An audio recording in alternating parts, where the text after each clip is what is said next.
Well, tell him I said hi. And we are now live here on our social media feed. Are live. Facebook, along with Kurt Chase. And speaking right now behind me is the man, the myth, the legend, Dave Cisco Martin. Cisco. Cisco. However it says it. Well, I spelt it and it doesn't spell it. They doesn't recognize those kind of different spellings, Yeah, I understand that. PSY doesn't sound like what we call it. So it's how it rolls, you know what I mean? But it's all good. We're live here out at the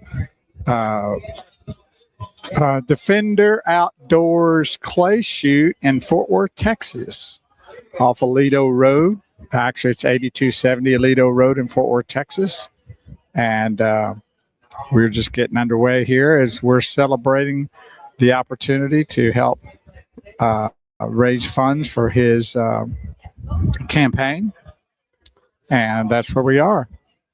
And so we are getting dialed in for the show. I'm trying how to turn this sucker down. Got to do all the work for Kurt. There you go, buddy. You're good to go. We're getting dialed in here, getting ready to be live on the radio on 100.7 FM, The Word. I almost said one time the freak. Oops. But if they don't know what that is, they should. It was called the Disaster. Well, it was good for a little while. Yeah, and then they brought all them young people on and started. That made it bad, and then there was no reason why we couldn't continue, but that's another story. Yeah. Yeah, everything's okay, Dave. I got your text. Oh, okay, good. Well, you just connected later than I expected. Yeah, well, we're out here live at this location and trying to get things set up. So yeah, I saw your post yesterday that y'all were going to be live. That was what concerned me. Oh, yeah. Because sometimes those locations are not easy to find connections. Well, I bring my own internet out here. Oh, okay. It's a T-Mobile internet, and you can take it wherever you want to go. Oh, that's sweet then. Yeah. I won't worry about it next time then. Well, I wouldn't say don't worry about it. I wouldn't go that far with it. All right. But thanks everybody for hopping on with us. Charlie Davis says good morning, Kurt and Bo, already tuned in. I know it takes a little while for people to hop on with us as we get connected here, and we're just waiting patiently to go on live on the radio, and our producer is always the one that keeps us posted on those things and when it's going to happen and if it's going to happen. Is it going to happen? We don't know. We leave it in the hands of our trusting producer. Oh, right. And that's all I got to say about that. You know what Forrest Gump says? Your SRN program begins in 60 seconds. That's what he said. It'll begin in 60 seconds. Forrest Gump, he says that's all I got to say about that. Good morning, Charlie Davis, my brother from another mother. I want to be like Forrest Gump. I want me and you to have our own shrimp boat. Oh, yeah, that'd be cool. What are we going to call it? Well, Automotive Edge Shrimp Boat, right? Oh, no, we'd have to put your name on it. Big Wheels Shrimp Boat. Big Wheels Boat Shrimp. Big Wheels Shrimp Boat.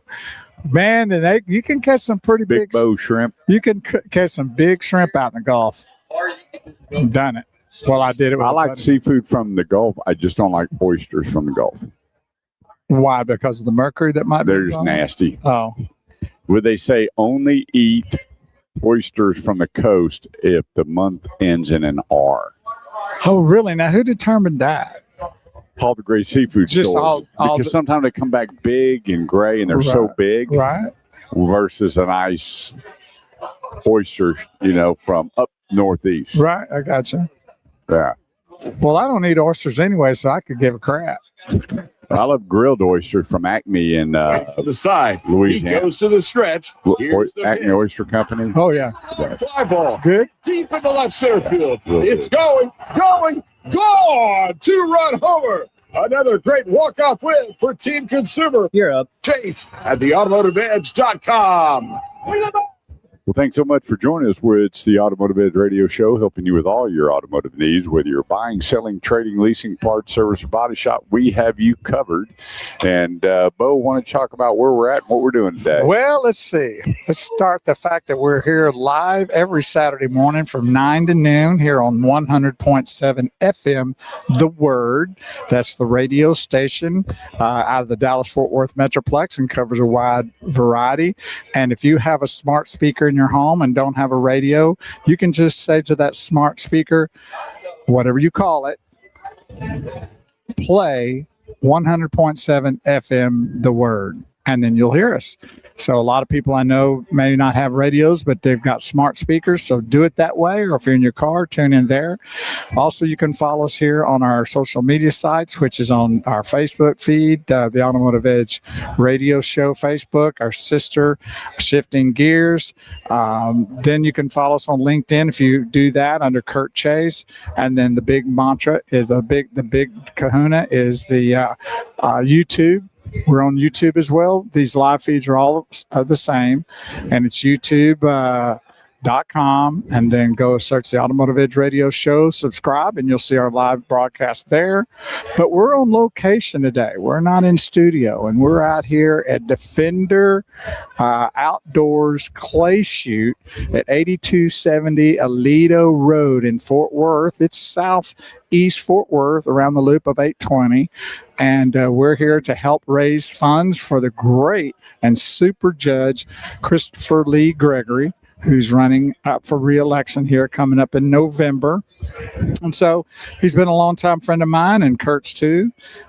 Kurt's claimed him as his best friend now, but, I'm not sure about that. But that's another story. But we're here out live, and we have a lot of people going to be doing this competition and having fun and raising money.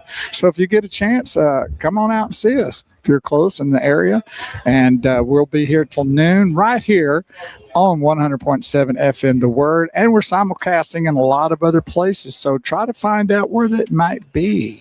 I know Kurt has some information on that I'm not privy to, but we are out there. So find us and share it, like it, and be a part of our broadcast every Saturday morning from 9 a.m. to noon right here on 100.7 FM, The Word. Phone lines are open, 800-281-8255. That's 800-281-8255. If you've got a question about any make or model, where to go, who to see, what to do when it comes to buying your automobile, that's what we're all about. This week alone, we had over 100 emails looking for automobiles, and I just have one request.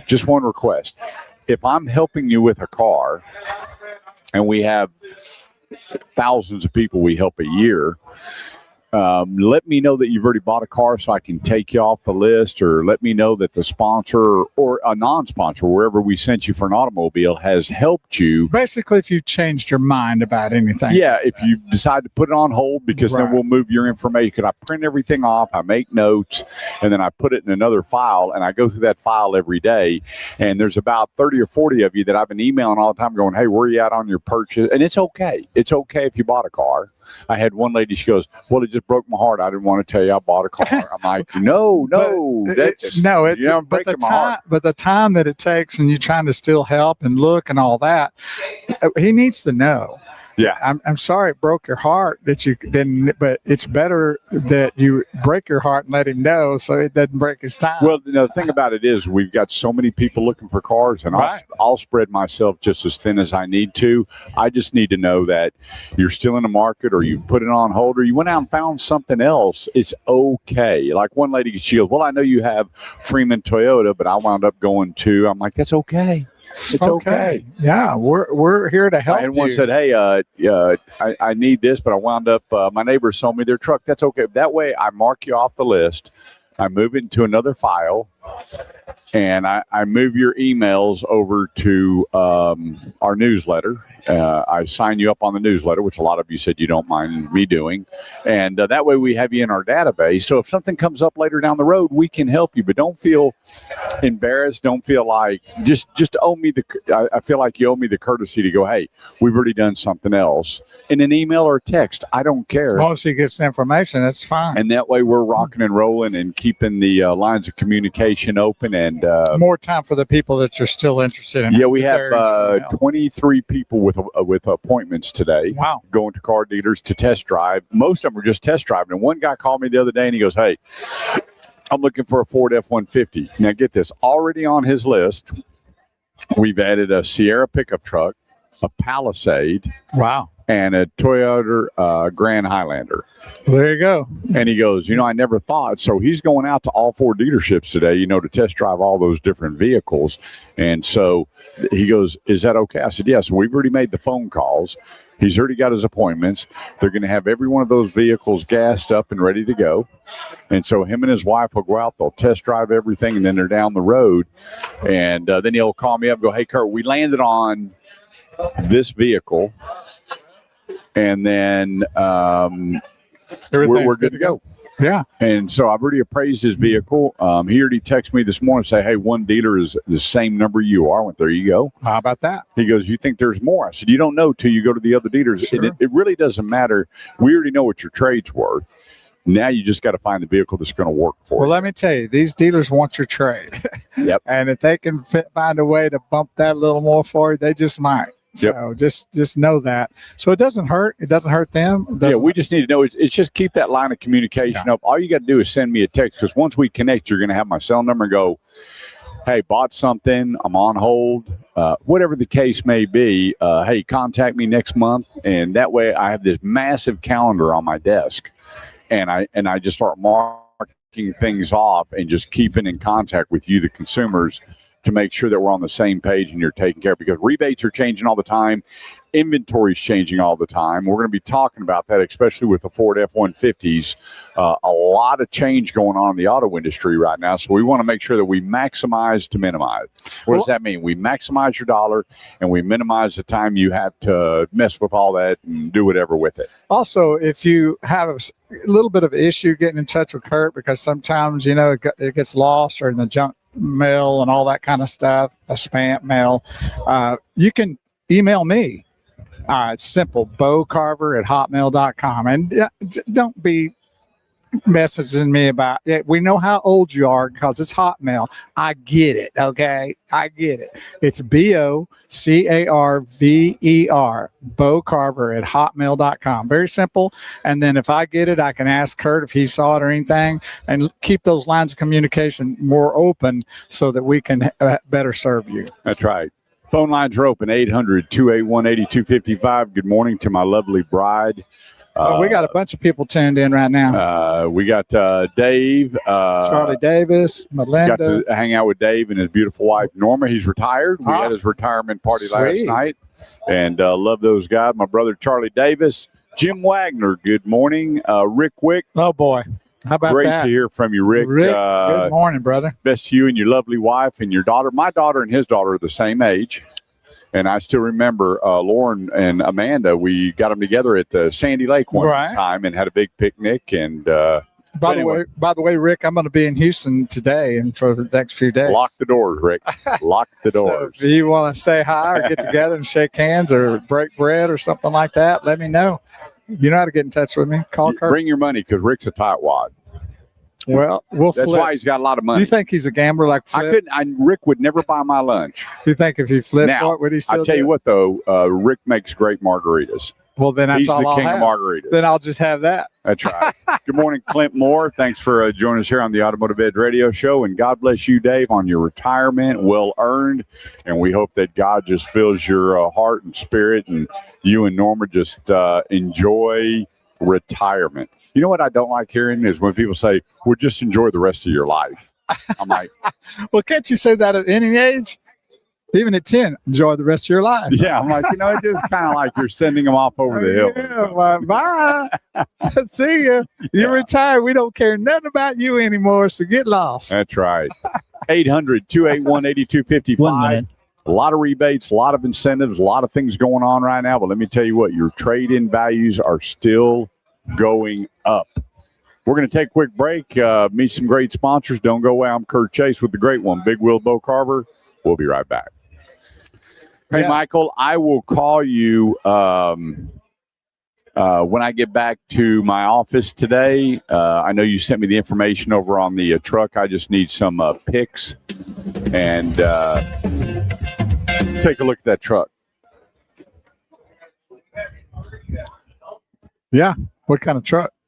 You got him an F-150, I believe, a 2014 that his father they're wanting to sell for his dad. Okay, gotcha. So, yeah. Super. What's a pickup truck? That's all I know. And I know what that happens when it's a pickup truck. If it's halfway decent, it's gone. They go quick. Yeah, no doubt. Yeah, trucks are on fire right now. Yeah, I'm surprised. Nice crowd out here. I'm surprised you didn't pull up into one. Last year you were in one. But yeah, I know you got something up your sleeve, though. Yeah. Shh, Melinda's listening. Bo, don't throw me under the bus. Oh. But I say that every week. She's used to that by now. I've made 7 payments on this car. There you go. That's a record. More than a record. You know what's funny? We should get you a plaque. I traded so many times last year that I was getting my statements from the state. After it's already gone? And the truck's already gone. Your sticker for your windows are not even. Yeah. I got 3 brand new stickers. I don't know none of them. Who do I need to send a sticker to? I'm like, you know what? There's no Cars Anonymous out there. Man, I just got a problem with that shotgun being pointed at us. No, that's to keep you in line. I got control of that. I got this little special deal down here. I've never sat in a place where I've got a shotgun pointing at me. It's got a little trigger here down below. Is that thing that's in the side to keep it from clicking? That thing that's sticking up, that little pin? No, that's where you pull back. And you can, I think it's side load like that. You load it that way. Yeah, I'm just not happy about this. You mean tilt it out to them? You think they're going to be happy? No, I don't think we ought to do that either. Maybe point it out the other direction. How about a little further that way? You feel better about that? No, I think you need to flip it. How about if I just carry the sucker like this on the show? Hey, are you getting your prize today? I got it. 5 years later? I know. No, you don't worry about that. I'm good. Sure. So we're, you might hear a little noise in the background, but that's okay. We're here live on location at the Defender Outdoors Clay Shoot, helping raise money for Judge Christopher Lee Gregory, Precinct 4 in Tarrant County. And he is one of the best and most finest judges out there. Good Christian man, loves God, loves his family, loves his country, puts it all together, and you have one extremely great judge and a super person in society. So if you're in and around that precinct, even if you're not, I'm sure he'll take, a little handout for help the cause. But it's Precinct 4, Judge Christopher Lee Gregory in Tarrant County, and he is one of the finest for sure. Hey, Michael, make sure that he gets some good pictures. The tires are important. The depth of the tires, the bed. Not maybe to your email.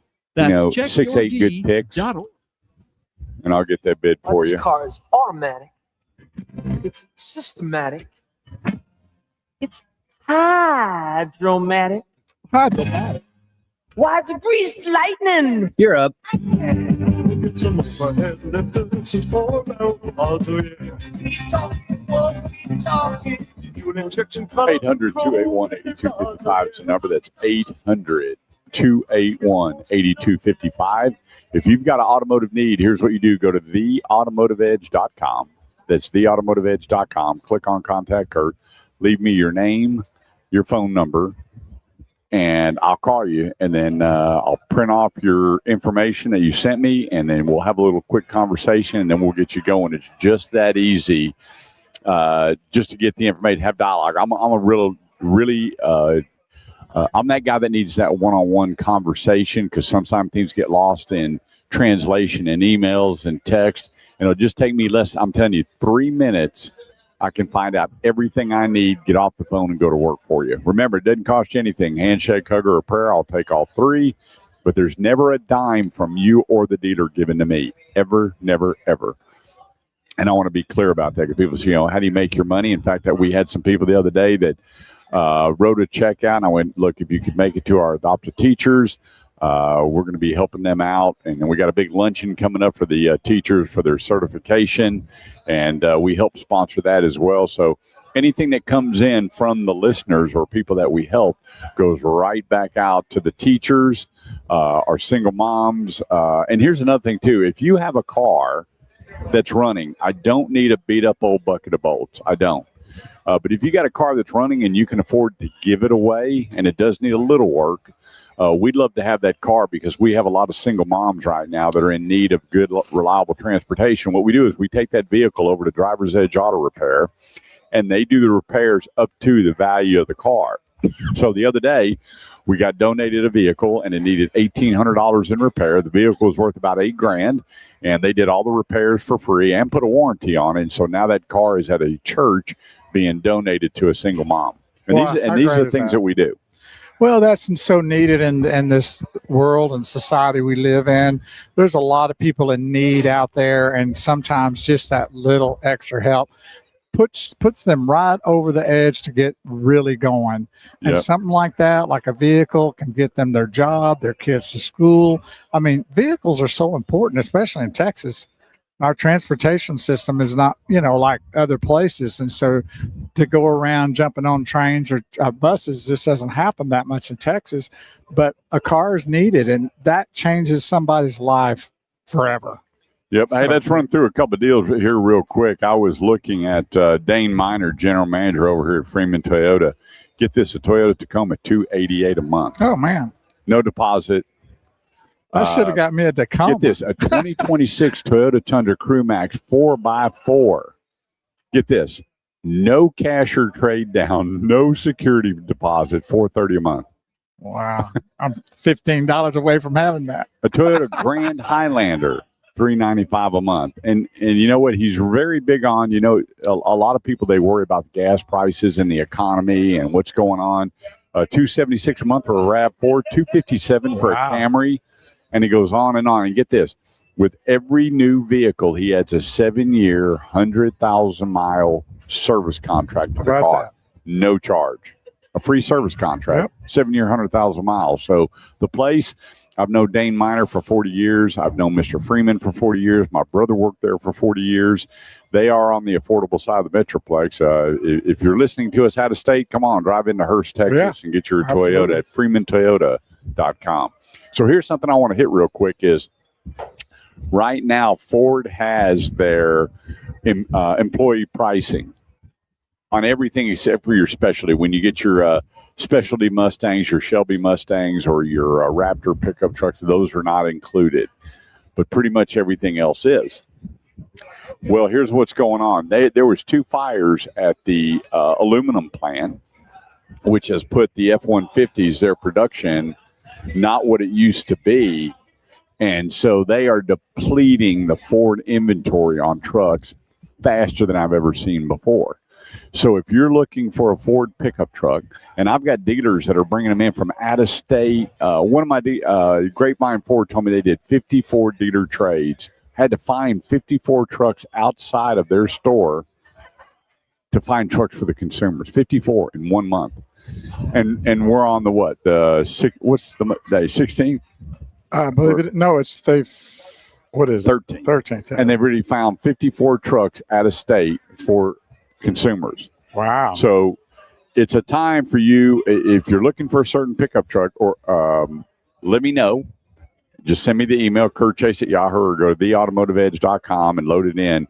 And let's start looking now for that automobile, because with employee pricing going on through the rest of the month, and they're going all over the United States trying to bring in truck inventory, because we are the truck capital of the United States. We need to find that inventory, and we need to get everything taken care of and done. We need to get all that taken care of for you as fast as we can. So, and with that, I want to share something with you. High gas prices, high diesel prices is really a good thing for buyers. And I had this conversation with guys going, "Hey, I heard you on the radio, and I think you're a nutcase. You're telling us and I said, I am. Here's the thing. if you don't think for one reason that the manufacturers are aware of high gas prices, well, look at the rebates and the discounts. Gas prices go up, people start holding off. What do the manufacturers start doing? They start putting these massive, massive discounts. So think about this. Ford is light on pickup trucks, and they're doing employee pricing, even on the EcoBoost. You would figure, okay, well, let's just do it on the V8s or the big diesels, whatever. No, they're doing it on all of the trucks, except for the Raptors, their specialty lines. Think about that. Look what Ram is doing, up to $14,000 off Laramies at Grapevine Dodge. The Chevy stores, depending on the models, $12,000, $13,000, $14,000 off MSRP. Why? They need to keep that assembly going because they've already bought all the parts and they've already calculated out how many of these vehicles they have to build. And gas prices come up and they go, oh, wait a minute, we can't stop assembly. We have to keep paying for all these parts that we're buying to assemble. Because remember, Ford, Chevy, Dodge, they don't build trucks, they assemble trucks. They go to all these vendors, about 112 on average, bringing all these supplies, wiring, lights, tires, seats, everything, airbags, and then they bring all this together and assemble vehicles for you. Well, they buy all this stuff in bulk and figure a production for 8 months out of the year, and they have to continue to produce these vehicles. With that, when gas prices are where they're at, and I've already seen our gas prices come down 80 cents a gallon. I've seen it. And so I told everybody, think about this. I told you a long time ago that if you would buy now and these gas prices come down, you're going to save a bunch of money. Yeah, calculate it. Like when you see the pricing that you can get a vehicle for, and when you see the prices of the gas come down and then what they're selling them for, just do the math and see how much gas you might have been able to save over the months and years. Yeah. It's real money when you do it that way. And fear is a terrible thing. Well, if you back up a few months ago and it was $4,000 less, are you going to spend in 8 months $4,000 in gasoline? Well, probably not. Well, not for the average person. So when you move that out and you look at the discounts that they're giving on pickup trucks to compensate for high gas prices, and then all of a sudden the gas prices dump, you're sitting pretty on that pickup truck. Yeah, no doubt. I mean, it's just, and I tell me, the guy goes, well, you know, we have all these kids and we're 2 away from being empty nesters. We're going to start traveling. I'm like, then buy the diesel. Right. You know what diesel prices are? I do. But when you can save this kind of coin on a diesel and then the price is balanced out, you're going to be sitting in a really, really good situation. Yeah, by the time vehicle. you're an empty nester, you'll be good to go.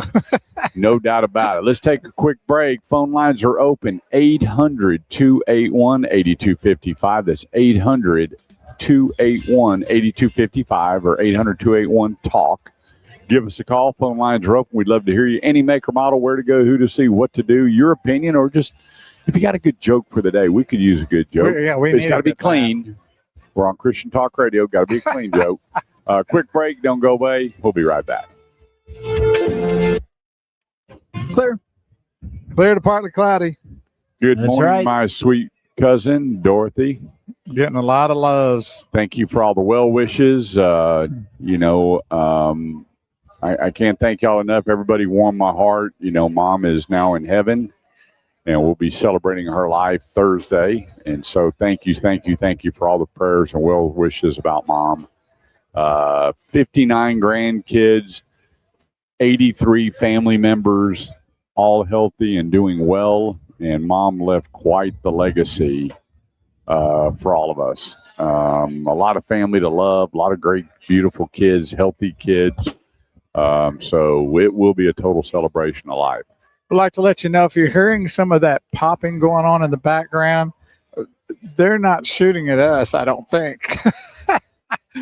But not yet. Yeah, if we go silent here in a little bit, you might think twice about it. But no, we're out here at the Defender Outdoors Clay Shoot, and they'll be popping off here, and y'all might be hearing it a lot more here in a little bit. But it doesn't really affect us on the.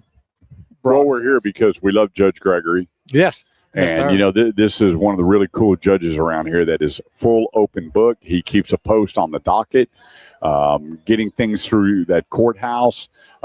He is marrying people and celebrating accomplishments in his courthouse, and he's taking care of these cases and doing what a judge is supposed to do. So we're here helping raise money for him. This is our third year here. I think it's our third or fourth. Yeah, We've been and here so quite a few times. anyway, he's as good as it gets when it comes to a judge, and he's also a brother in Christ. He holds a Bible study the fourth Monday of every month. Yep. And so he's not just sitting up there being a judge. He's also a father, and he's a God-fearing man. He's a Bible leader, and so he's the real deal. And when Kurt was up there wearing the, what do you call that? The robe. That's right. You know, that's the scary part. The backup judge is Kurt Chase. I don't know what that means. Huh? I don't know what that means. The backup, like a backup pitcher, like, you know, relief. So when he's out, he's going to call you. Yeah. And boy, that's the one thing I remember your mom saying. What's he doing? What's he doing now? No, my mom always called the heavens. Oh, yeah, right. Mary, Mother. No, Jesus, Mary, and Joseph. Yeah, Jesus. What Mary, have Joseph. you done? I said, I got a robe and a gavel. Yeah. She goes, boy, God's got a great sense of humor. I said, he's all he has with me, Mom. Yeah. It's greatness. But, you know, it's a nice thing to have such a wonderful judge. I knew him before he was elected. I was really big on backing him, and there needed to be a change in that precinct desperately. And the change came, and it's been astronomically great since he's been in that office, and we want to keep him there. So if you're anywhere around Tarrant County, Precinct 4, that is your precinct to vote for Judge Christopher Gregory in November. But you can always, if you know people, maybe you don't live there, but you have family members or friends or whatever, make sure that they know about him and that they get out and make that vote count come November. He's done. I think that's one of the God-given rights that a lot of people don't take advantage of. No, of course. Is the right to vote. And here's the thing. If you don't vote, then you ought not say nothing. See, I've had so many people go, wait a minute here. I pay my taxes. Well, so what? I pay my That's taxes all the more too. the reason to vote. But if you're going to, get involved, which everybody needs to, like I hear people, we don't get involved in school because I don't have a kid in school. What about the kids that are coming message up? brought to you by NHTSA and the Ad Council. There's so many things that we can be doing, being proactive. When you have the time to do it, go do it. But you need to vote.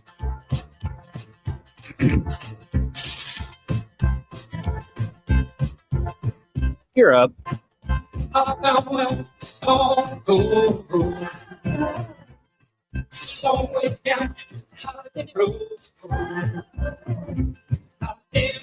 Two 8255. That's 800-281-8255 or 800-281-TALK. If you have an automotive need, whether you're buying, selling, trading, leasing, parts, service, or body shop, give us a call. Let us help you, or go to theautomotiveedge.com. Click on Contact Kurt. Leave me your name and number, and let me help you. Even if you just want to shop, go kick tires, spend the time driving, let us help you out. There are so many cool products out there right now that it's just incredible. Now coming up next week in studio, we got a TV that we're going to put up where you can actually see all the new products coming out.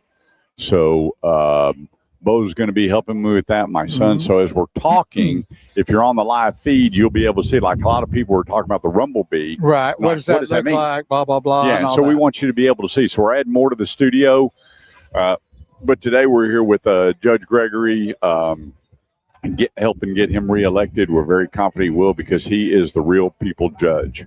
He is Judge Wapner on steroids. He is, well, I don't know. This guy's the real deal. Great family man, God-fearing, just does all the right things that needs to be done. Honest, makes the decisions in a very honest way.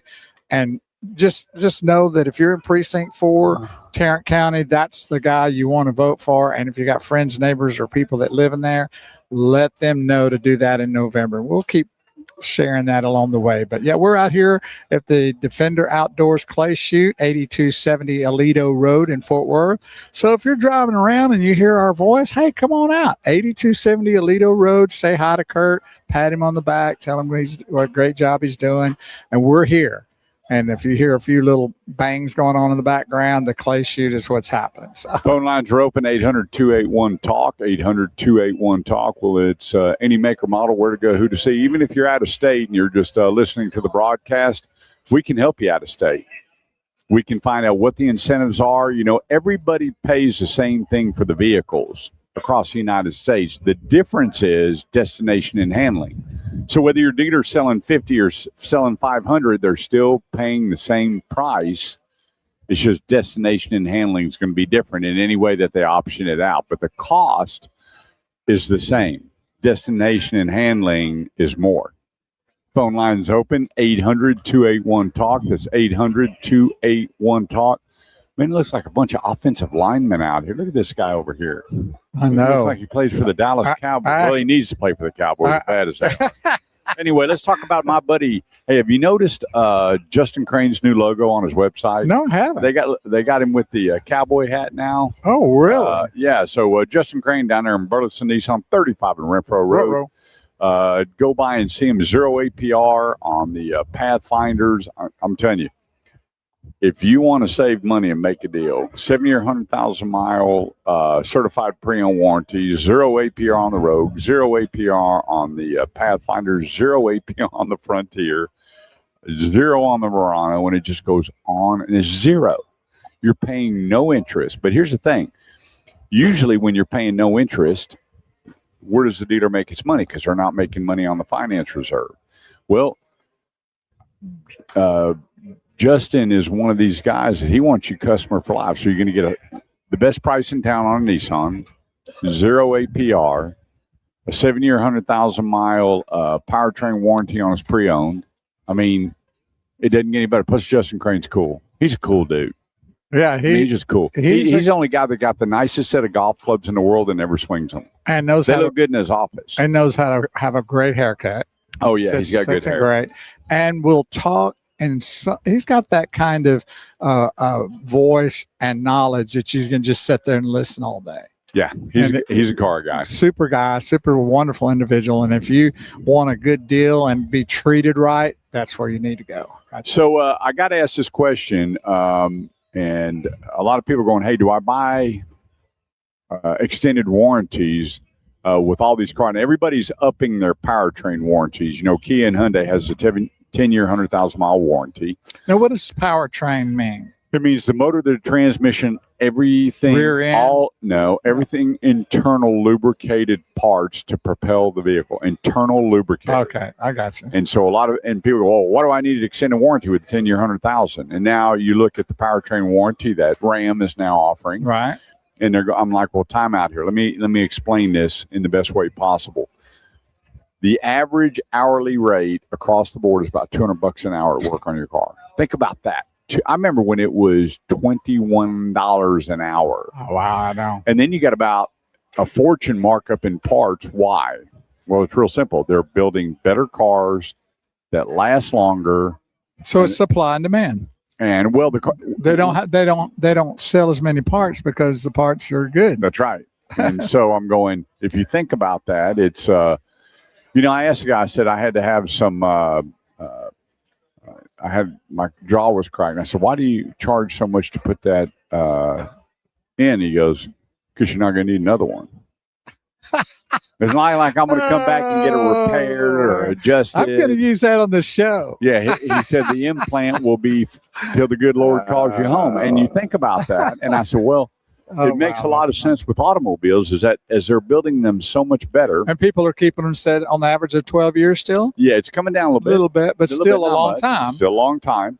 And so they're going, well, what do we do? Well, they have to go up to maintain all the equipment, all the software, the facilities, employees. And so I tell people, be careful when you hear 10-year, 100,000. What does that do? Well, it covers just obviously the most important, your motor, your transmission, all internal lubricated parts. It does not cover wearables. It doesn't cover your windshield, doesn't cover tire and wheel, doesn't cover a lot of things, and it doesn't cover the service and maintenance on your vehicle. With that being said, the question was, what's a fair price? Great question. A good price for an extended warranty based on the product on average is about $2,500. And that is a warranty, not a service contract. Right. There's two different things, and sometimes they're worded that sounds that way. So you really, really, really need to know what you're getting into, because service contracts is more like rotating the tires, changing the oil, those kind of things. But contracts are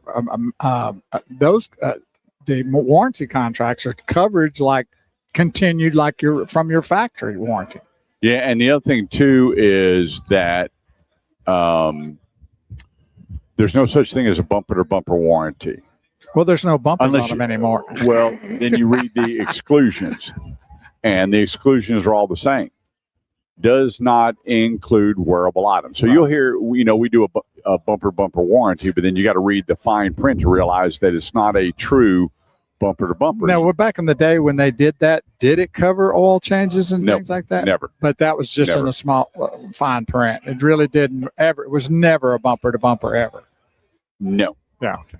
No, it did not cover hoses, tires, belts, windshield wiper blades, gaskets, oil changes, stuff. All that stuff that was wearable on the car.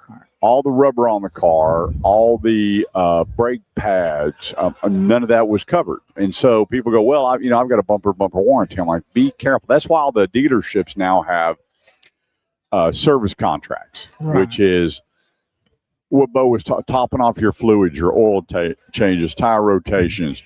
Because you got to realize now that almost 75% of all vehicles, you can't check the transmission fluid anymore. Right. Now, why do they do that? Come on. Really? Okay, never mind. Pretty simple. So with that, you have to go to the dealer, and there is a system now where they can check the viscosity of your fluids and everything on the vehicle. So I hear people, well, I bought an extended warranty and I never used it. Well, if you don't use it and you trade your vehicle, you get the prorated amount back to you from the warranty company. But I had a gentleman call me the other day and he goes, hey, I just want to say thanks. And I said, for? He said, for my extended warranty and what I paid for that vehicle, the repairs and everything that were done on it, I saved myself thousands of dollars. We got to go. All right, let's take a quick break. 800-281-TALK. That's 800-281-TALK. We'll be right back. Hi, this is Farmer. We cut that one close, didn't we? I'm showing 8:43. No, he usually starts playing the music at 30 seconds before. Did you hear the music? That's what he's doing. At 30 seconds before the break, he starts playing the music. Isn't that right? That is correct, yes. And then, so, did you not have your music playing? Yeah, I couldn't hear it. You couldn't hear it? I heard it. I know it was loud enough. He's never mind. Well, while I'm talking, I'll turn it up. That's fine. Turn it up. Blast him like he does me sometimes on this show. I've been playing a song. He'll reach over there and turn the volume up, and it blows my head right off my shoulders. But we're out here at Defender Outdoors Clay Shoot at 8270 Aledo Road in Fort Worth. We're not far from your home, are we, Dave? No, not at all. And my wonderful, amazing, awesome friend, Bo. Who in the heck said that? Boy, I got Dorothy. Yes, Dorothy. Yeah, and Dan Smith says, good morning, gents. I'm just a little bit with him. Oh. What's that? We got to talk a little bit louder because he's doing all the announcements and everything. Okay, they can't hear us. I'm going to talk louder. I'm going to turn So have you ever shot skeeter trap? No. I just aim for my size of these guys. I just aim for my neighbors. We go giant human beings out here. You know what he needs to do is on election day is have these guys around the polling booth saying, we know where you live if you don't vote for Judge Gregory. I'd be scared I'd be voting for him. I'd be scared they'd be finding me. Yeah, there's some There's some boys out here that could probably put together a good football team. Put a little Kurt in the quarterback position, left-handed, and got some linemen, got some linebackers. I think there's probably a couple receivers out there. I could do the short receiving, like I can run 5 out, do outs, something like that. Don't send me long. Yeah. We don't have that time to get the game would be over by the time I got down 30, 40, 50 yards. But I'm good on it. Down and out for 5, 8, 10 yards. I'll be right there going to the sidelines. I can now. I couldn't before. Yeah, but you're good. You're good to throw still, right? I know you could. Oh, I can chunk a pill. I know. We got a team right here. Oh, yeah. We'll call it the Precinct 4 JP Court football team. Yep. But thanks, everybody, and thank you, Dorothy, for Sent that. directly to your email. That's And Art Naismith is tuned in. Hello, Art. Thanks for tuning in from Lufkin, Texas. Dan Smith, who is running around Louisville probably by now. Yep. On the road again. You're up. You're waiting to get on the road again. You think Willie could actually get on the road again? I'm sure he can. A little help from his friends. Yep. Thanks so much for joining us here on the Automotive Edge Radio Show, the show that helps you with all your automotive needs, whether you're buying, selling, trading, leasing, parts, service, or body shop. We are here to help. Go to theautomotiveedge.com. Leave me your information or just give us a call at 800-281-TALK. That's 800-281-TALK. And I got to tell you, the show is dedicated to my mother, who passed away the other day. Mom to 7, grandmother to 59. That's great and grand. And I want to thank everybody that's reached out with all your prayers to the family. It is so heartfelt. 89 years young. And left quite the legacy and a beautiful family. So God rest your soul. And all the friends and family that have reached out, I just want to make that such a big thank you to all of you. I love you all, and I appreciate you caring so much. And the family so appreciates your prayers as well. So if you have an automotive need, let us help. Here's another thing I want to talk about, and that is the pricing. A lot of people going, hey, what do you think about tire and wheel warranty, which is fantastic. And believe me, my daughter needs tire and wheel. She curbs her rims. It doesn't matter if they're rubber, she'd tear them up. And when you look at the cost of the average tire, which is $200, when you take a look at the wheels, they're about $900 to $1,200 a piece. That's insane. And when you buy that tire and wheel warranty, or windshield, people that live on rural roads, and take a look at it. But here's the thing. I always tell people this. When you're in the finance office and they're offering you tire and wheel protection, windshield protection, headlight, paint sealing, fabric guard, take a time out. Remember, the door's not locked and you're not held captive in the business office. Legally, they have to present these things to you. So you need to understand that when you go in there, that, they're just going to slam dunk me and do all this, then. But they have to present that. Yeah. So, but that doesn't mean you have to jump on it and do it. But I would, as Kurt always says, make sure you make a good decision on those things. Because like for me, I've got 3 or 4 vehicles running around somewhere. And every time I've had a vehicle, I get a chip in my window. Every time. I tell people, go out and take a look at your car. And there's some people going, you know what? I don't drive my car that much. I've never curbed my wheels, my tire. But with all the construction, everything going on, I've replaced 2 windshields. And just, the thing about it is step away, take a deep breath, and go look and just tell them, hey, I want to go take a look at my car. You go out and take a look at your car. Right. Look inside. If you're letting like I've got a buddy, he's got 2 little boys, and they are on the run all the time. Ketchup everywhere. And he opened up the car and he goes, you know what? I'll take that paint and fabric protector. Right. And so he, his last car, previous to this, before he bought, he had them come in there and they took care of all the material inside his car. And, how about that? And so here's the thing: when you go to trade it, that will help you. The condition and miles are the selling points on these vehicles. So with that being said, that is the way to go. That's what we need you to do, is step out. And it's amazing how many people, guys like, Dan Smith, general manager, Louisville Volkswagen, Justin Crane, all of my buddies, they don't care. But I have some dealers going, why are you telling people to go back out and look at their car? I'm like, time out.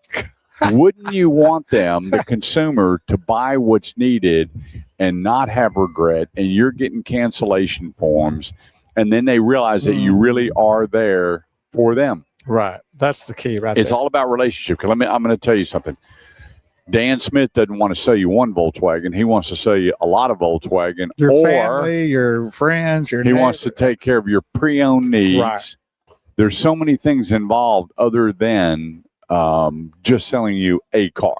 No doubt. And when you're in the finance office and you're talking to these people and they're helping you out, you want to make sure that everything is clean. And you don't have regret going, well, if I hadn't bought this or bought that or done this or done that, I would be here. And also to make it to where it's affordable for them too. I mean, they may not can afford all the items in there that are presented, but they might can afford one or whatever's the most highest priority for them. So, that's one thing that you need to know, that you need to make sure that when you make the decision, it's based on the reality of how you can handle things. Yeah, no doubt. And be protected from what might happen too. Yeah, and I get it. Everybody's on a budget. You may or may not need these products, but the thing about it is, when you buy those tires one time or you buy those rims one time, whatever the case may be, you're going to go, wait a minute here. This wouldn't be a deal. And I'm not saying that everybody should, but I know on my wife's vehicle, I got tire and wheel and ding and dent. There you go.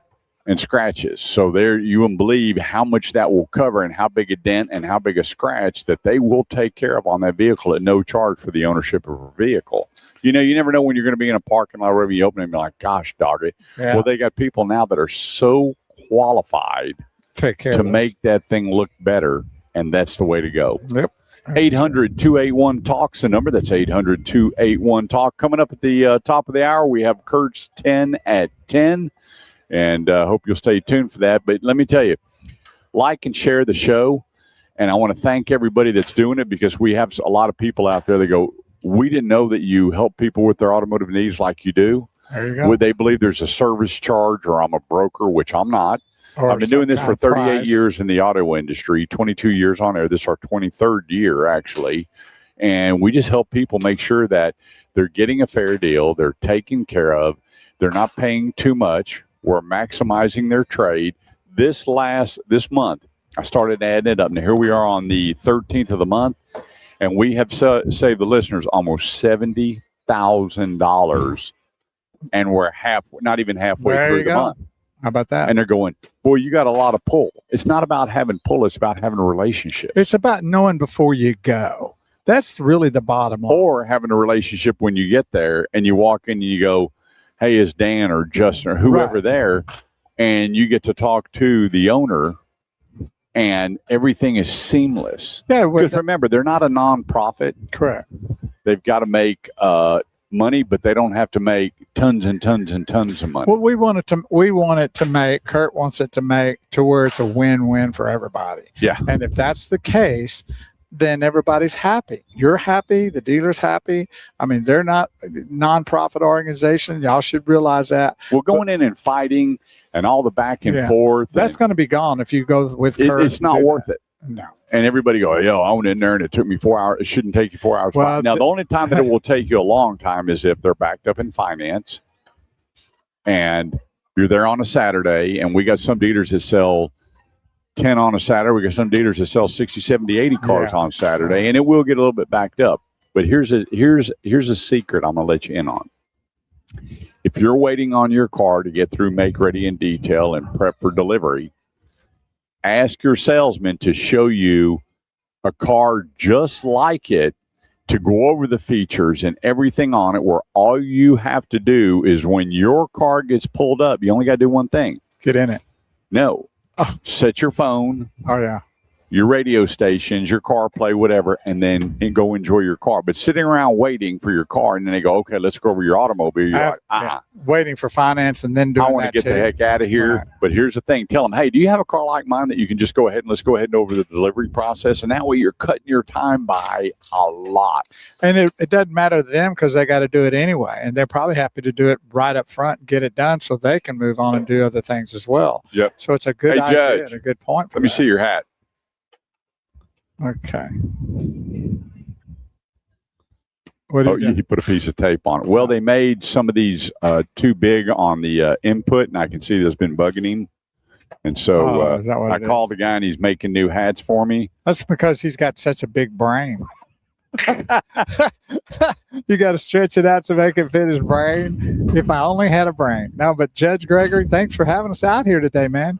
He's standing across from us here, and he's fixing his hat a little bit. We've got what he's doing is showing. He ended up with one of these wonderful, the Automotive Edge radio show hats. Yeah, what they did was, if you look at it, when they made it, it's pulled in, and I have to press them out when they shipped them.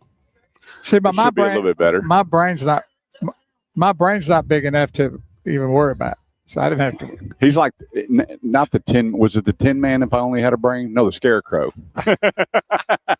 Just call me the Crow. Well, hey, we're going to be taking a break here shortly. We have the 10 at 10, and then maybe we can get you on for a segment after our 10 at 10. Yeah, we'll get Judge Gregory to sit here and visit with us a little bit. I want to thank everybody for joining us. Remember, like and share the show. There's going to be somebody in your life or somebody that didn't even know that we existed that's going to need some help with parts, service, body shop, buying a car, used cars. Remember, there's millions of cars out there that have been flooded, that have been pulled from one state to another. They're going, okay, well, look, if we get a bunch of flood cars out of Texas, we can put them in Oklahoma or North Carolina or Colorado, and no one will know because it's not on the Carfax, and they're getting a watered-down bucket of bolts. Or there's so many cars out there with bogus. Just in the state of Texas, they said there's 2.6 million cars with bogus state inspections. 1 minute. They were illegally issued. They showed a shop that was doing 1,000 a week, and nobody ever pulled up. And finally, they shut the whole thing down. So we don't even know these cars are roadworthy. And we're going to help you. We're going to go through the cars. We're going to look at the ROs. We're going to see the reconditioning cost and what was done to make sure you're taken care of. And if you don't have a radio in your home, but you have a smart speaker, just ask your smart speaker to play 100.7 FM, The Word, and you'll hear us. We'll be right back. Clear. Let's see. Clear here. for takeoff.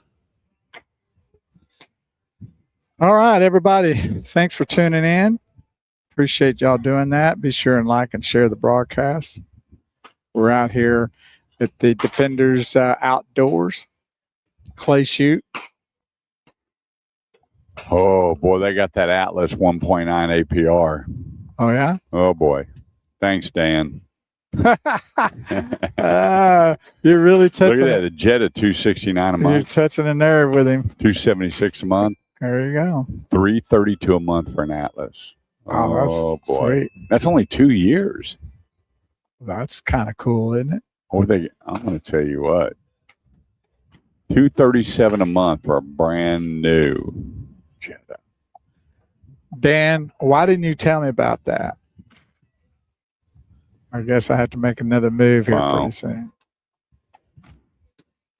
You know, he's got a bunch of Tiguan's. I was out there the other day. We did a video and we put it up. We've already got thousands of views on it. Really? People are like, we don't know a lot about the Tiguan. And I'm like, well, here, Doug, go drive one.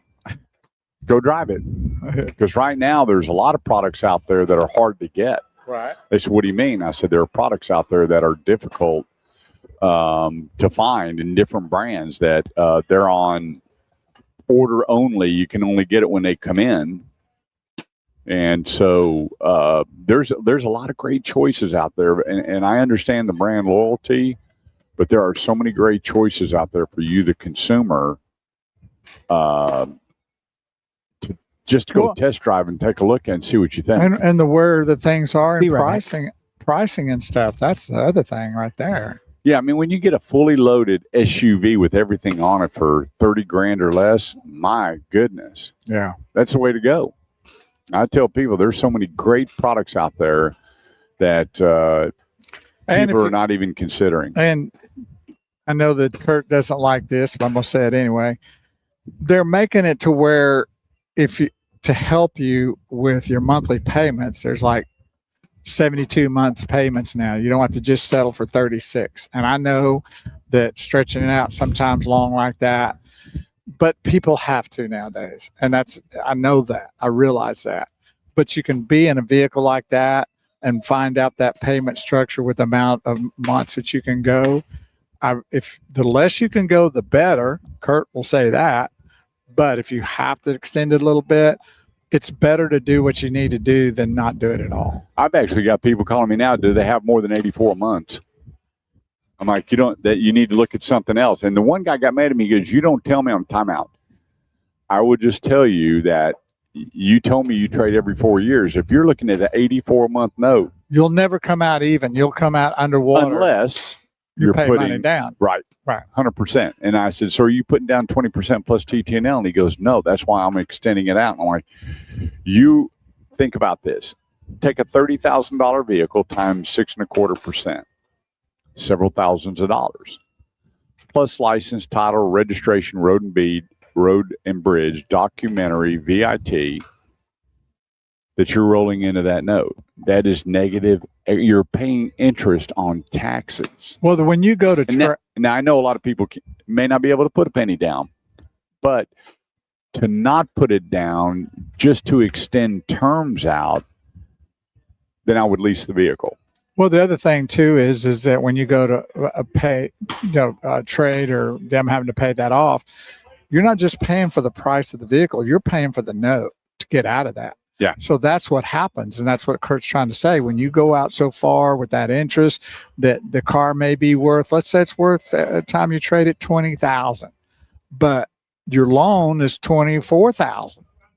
That to get out of that vehicle, that trade or that individual that's buying it or a dealer that's going to buy that vehicle, they've got to get $24,000 is what's going to get you out of that. And they may not want to do that because it may only be valued at 20. So you may be going into another vehicle with 4,000 in the hole. So if you trade every 4 years, that's going to accumulate for the next 8, 12 years. You're going to end up way. And then you're carrying negative equity plus the next TTNL plus the next road and bridge plus, and then. I had a gentleman the other day, and he goes, buddy, I'm in trouble. I said, what? He goes, this is my third rollover. Oh, wow. And he was $12,200 upside down. And so just imagine we're adding $12,000 to a vehicle on a payment that because of that. And that's what you're going to do because that's what they've got to do. Well, that's over $300 a month you're adding to the payment of negative equity. Exactly. So that's what's going to happen, whether you like it or not. That goes with you. That doesn't leave you when you do something to your vehicle. That's with you until you get that squared away. It's always going to follow you, and that's that's the sad part about people that making wrong decisions, and why you offered or suggested to him to get a look at another vehicle, right? Something that's more affordable, something that could do a lease, and at the end of the lease, all the negative equity goes away. And there you go. You're back to square one. As long as you can handle the lease and the miles and conditions and those kind of things. Well, you have to make adjustments because the thing about it is you're paying for a depreciating asset. What do they say? Lease a depreciating asset, buy an appreciating asset. Yeah, exactly. But we're here to help with all that at no charge so that you don't have to add that to your payment. That's right. That's free and clear, so that won't hurt you in the long run for sure. And I always like to be here to help Kurt along the way with those kind of decisions. And he never calls me, though, about them because he already has them. Your SRN program begins in 60 seconds. It's an addiction. There you go. I have a car addiction. Well, I mean, you're in the automobile business for almost 40 years, so why wouldn't you? And you're like the ladies that like shoes. You go in the closet and they've got 5,000 pairs of shoes in there or purses. Like, why do you need all that? Well, I love them. Yeah. My buddy goes, why do you do that? I said, so I can travel incognito. He goes, I get it. And I went, I'm kidding. I am no superstar. I do not need to travel incognito. Oh, he does, in case people know that he's getting a car every 3 or 4 months. Not now. He's just made hanging payment tough. number 7. He's hanging tough. It's getting close, so I feel it. It's like having that Dr. Pepper Zero in front of me and not drinking it. Yeah, that's true too. Even though it says 0, there's still some stuff in there that You know that your interest is piling up on all the Dr. Peppers you owe me. Oh, I'm going to be waiting for that Welcome to the Dr. Pepper truck to pull up in front of my house. I'd say send an 18-wheeler over. Behind by 1 run.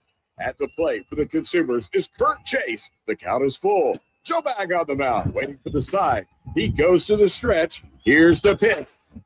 It's a line fly ball. Hit deep in the left center field. It's going, gone! 2-run homer. Another great walk-off win for Team Consumer by Kurt Chase at theautomotiveedge.com. In the gold corner, wrestling for the automotiveedge.com. Give it up for the World Tag Team Champions, fighting for all your automotive needs. It's Kurt Chase and Big Wheels Bull Cover. It's time for the Kurt Chase Talking 10. You're up. Thanks so much for joining us here on the Automotive Edge Radio Show, the show that helps you with all your automotive needs. This segment of the show is brought to you by my great buddy, Big Dan Smith, out at Louisville Volkswagen. Clay Cooley, Louisville Volkswagen, $237 a month on a new Jetta, $290 a month. Oh my gosh, I'm sitting here looking at this stuff going, Out of control, huh? wow, it's pretty doggone impressive, I will tell you. When you look at all the specials on the Atlas, which is now in my top 5 SUVs in the marketplace that offers so much for the dollar, and you're looking for that big SUV, you don't want the really big one, you don't want the small one, you don't want the medium one.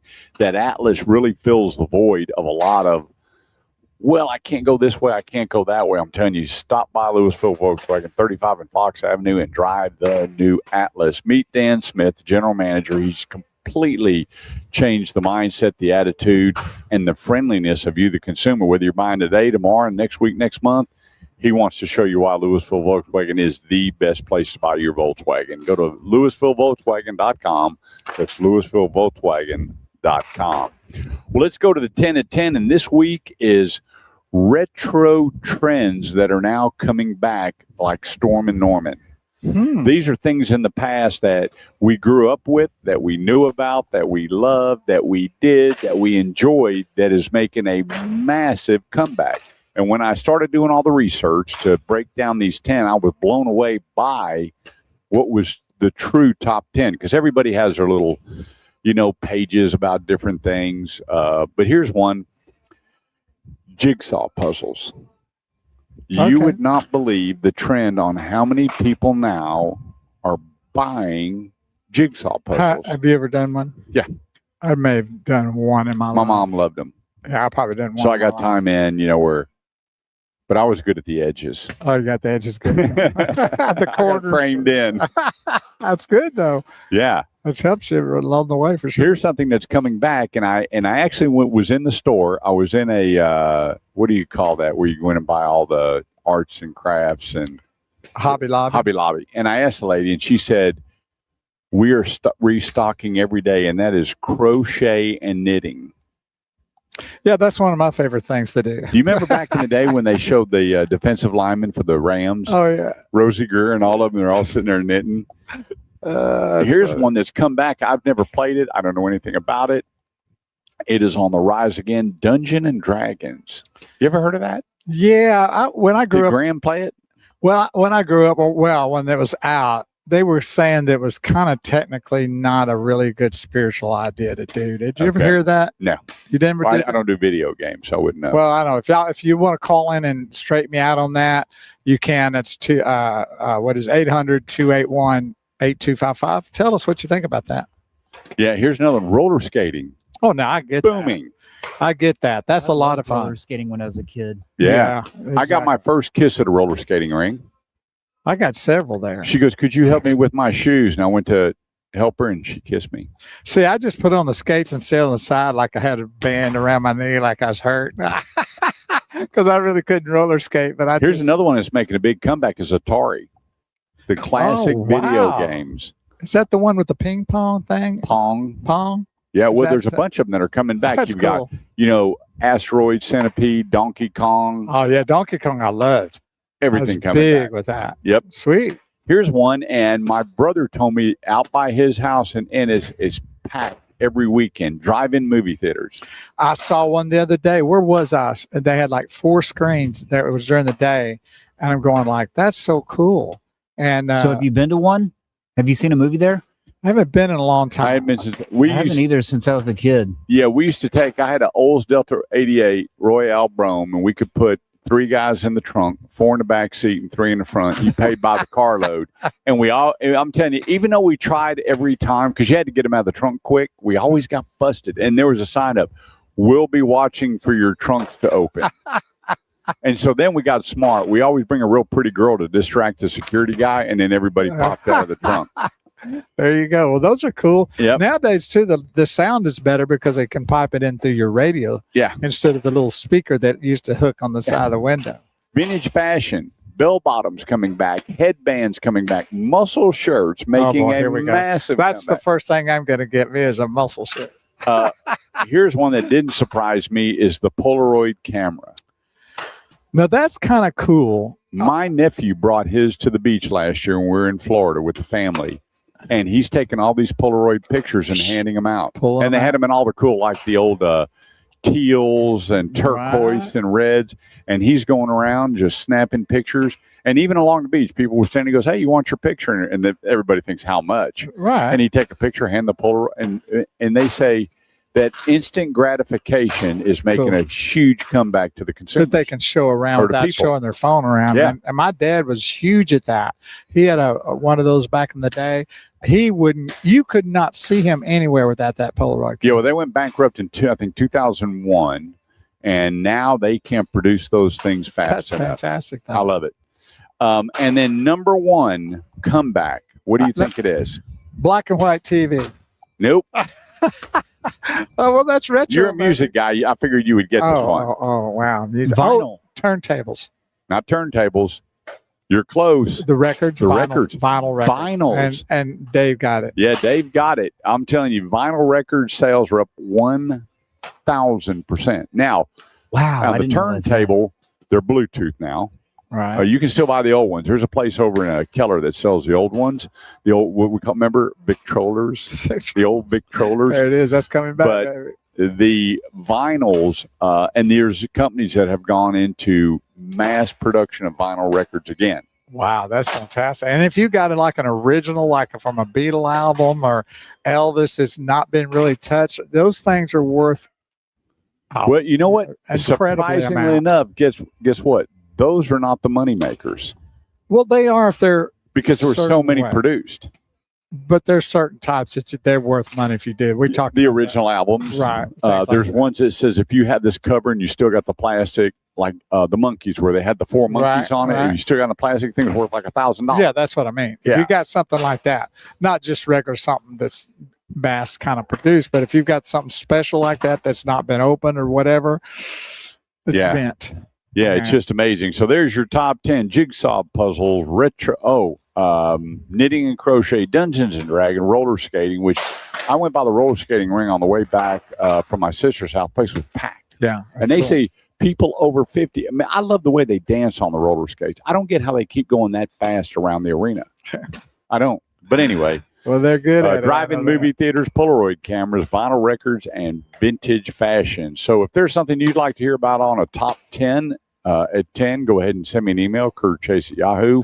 And I've already gotten 3 requests for top 10s. Cool. And so we'll be doing that every Saturday. Kind of break up. We can talk about cars so much, but it's always time to, when you're sitting back listening to the radio or you're watching us on any of our live feeds, that we take you back to cool places.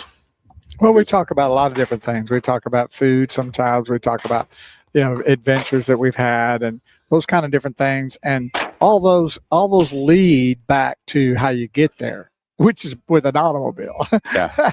So we talk about that. We're here every Saturday morning from 9 to noon, and we share a lot of information to help you with all your automotive needs at no charge, and that's the basis of the program every Saturday. But we have fun too, and we want you to have fun with us. Yep, no doubt about it. 800-281-TALK's the number. That's 800-281-TALK. We're going to take a quick break. Don't go away. It's the Automotive Edge Radio Show, helping you with all your automotive over a needs. minute. Oh, okay. Like and share, and let your friends and family know, because someone's going to need to know where to buy tires, where to get their body work done, where's the best deal, how do I look at a used car, how do I know what I'm actually buying. We're going to help you with all that. And also go to YouTube and take a look. Just type in the Automotive Edge Radio Show, and we've got a tip in there where I use a flashlight, a pencil, and an orange and show you how to look at a vehicle. And the guy goes, you know what? an orange. I actually went to the grocery store and got an orange, and I walked around my car, and you know what? My brother sold me a car that's been painted. So there you go. That's right. So we're here to help. Quick break. Don't go away. We'll be right back. Good morning, Clear. Cindy Green, Beauclair. Good morning, Cindy. Yes, Morning, Yes. Cindy. beautiful. Says good morning, Kurt and Bo. Sending much love, Kurt, and thoughts on the loss of your sweet mama. I appreciate you. Cindy is such a dear, dear friend. Yep. You know what, Cindy? It's funny. I was talking about you last night. We were at a retirement party, and we were talking about Granny's Dinner Playhouse, and I took Cindy Green to the Vica banquet to see Last of the Red Hot Lovers with the grandfather from the Munsters and Don Wells from Gilligan's Island. Beautiful. And I still got a picture with her and her corsage and me in my ugly brown striped suit. That's funny. There you go. Yeah, we went with Randy Kemp and Kathy Veach and Harless Freeman and Brenda Clarkson. Dan Smith says, Kurt, come on down. He'll help you out with that Tiguan or whatever you want to get. Atlas. Atlas. I'm an Atlas guy. The Atlas. Yeah, that blue one's sitting at the front door. I did a video on it. I forgot when I was there. Tuesday? Yeah. And got to see Dan. Dan was in there holding his meeting, and we were talking, and I'm going to share something at the break that the consumers actually, what they're expecting from a dealership, what was number one, and it was not price or payments. That's interesting. Now I'm anxious to hear that. Hey, Melinda, we got a package at the door. Give me a caller, text her. No, she's watching. Oh, My lovely bride's online with us. cool. She has been my rock through this whole Make thing. sure you see nobody's at the door. Don't open the door. Somebody's there. You know what they're saying is how many people now are wearing fake Amazon jackets and coming right in the door. Listen, not surprising. They'll always find a way to try to be so mischievous and, to get by doing things like that. And it's a good way to get hurt. I mean, there's people that I'm sure they come up with showing, ID like they're the federal government or a cop or something like that. In fact, there's been plenty of cases I've seen on those shows I watch, like Forensic Files and all that, to where there's guys out driving around with fake lights. They pull you over with a fake cop uniform, and they ain't nowhere a cop. They're criminal. Yeah. And they can do very bad damage out there to you. So they always say that if you're kind of out and about in a kind of dark area, you're not very out publicly and at those private areas, that if a cop does do something like that, you still need to drive to a safer place. Yeah. And what a sad day that the lights go on. You know what I saw a deal the other day? This guy was in a badge, gun, everything, all dressed up. And he was an HOA officer. And pulled this guy off, and he goes, license and insurance. He goes, what are you? He goes, I'm an HOA officer. He goes, I don't have to give you anything. He said, are you refusing the ID? And he's like, you're kidding, right? I mean, this guy was like a Nazi. And I'm sitting there watching this video, and he goes, do you understand I have legal authority on these streets? He goes, you don't have anything. 5 DHEA cream. That's I'm like, twist25.com. these HOA people have just gone freaking Well, of nuts. course they have. When all the money they're collecting, they got to do something with it. Okay. You're up. Thanks so much for joining us. 800-281-TALK. That's 800-281-TALK. You know, if you go to mydriversedge.com or if you go to sunauto.com and you're listening somewhere out of the state of Texas, it's Driver's Edge here in Texas, but there are some other additional names other than Driver's Edge. Here locally, we go to mydriversedge.com. That's mydriversedge.com. Best pricing in tires anywhere. They used to be that place that you pulled up for your lube, oil, and filters and all those things. Not anymore. They do everything from tires to tune-ups to engine replacements, transmission overhauls. They do it all. They don't winterize. They don't summarize. They only do the work needed at the time. And then they print you out this form going, hey, these are the things over time you need to start taking a better look at. And then they alert you going, hey, you were here a couple of months ago. It's probably a good time to take a look at those belts or your tires or your brake pads. And they've been a great sponsor of this show now for 23 years. And they take care of your automotive needs. They make car ownership affordable. Go to mydriversedge.com. That's mydriversedge.com. Over 24 locations in the DFW area. But they're moving all across the United States. Go to sunauto.com and put in your state and your location and enjoy the way your car should be serviced. It's mydriversedge.com. Let's go to the Automotive Edge hotline. Who do we have joining us? Hello, caller. Dave, are they there? Hello. Hello? You're on the air with us. Hello. Yes, sir. You're on the air with us. Okay, let's put it back on hold, Dave, and see if we can clear that up. 800-281-TALK. That's 800-281-TALK if we can help you with your automotive needs. Here's the thing. The number one thing that consumers are asking for now is salesmanship knowledge. Too many times the consumers are going, you know what? I knew more than the salesperson knew about the product. I'm asking questions they didn't know answers to. And all they could do was brag on their brand. Or and doesn't that it makes you feel very good now. comfortable to talk further with them about it does. other monies. Let's go back to the Automotive Edge hotline. Who do we have joining us today? Rick Wick.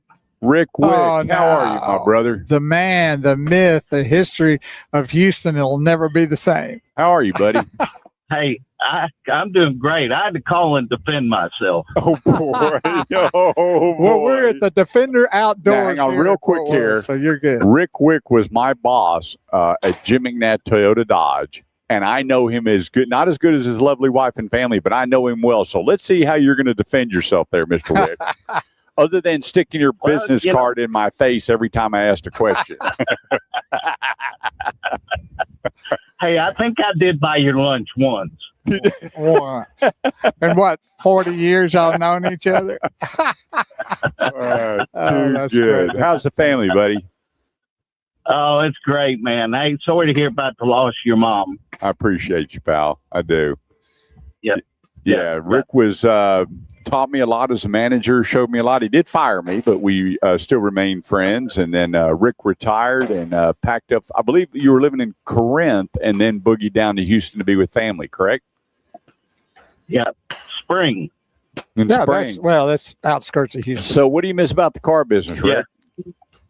Huh? What do you miss about the car business? Right now? Yeah. Not a dang thing. I figured he was going to drop Mike on that one and go ghost us. Yeah. So how long were you running dealerships? 30 years? Well, I got in the car business in 1973 as a porter, a mechanic. Wow. And, the last 18 and a half years, as you know, I was there at Classic Chrysler, Jeep, Dodge, Mazda, and Dent.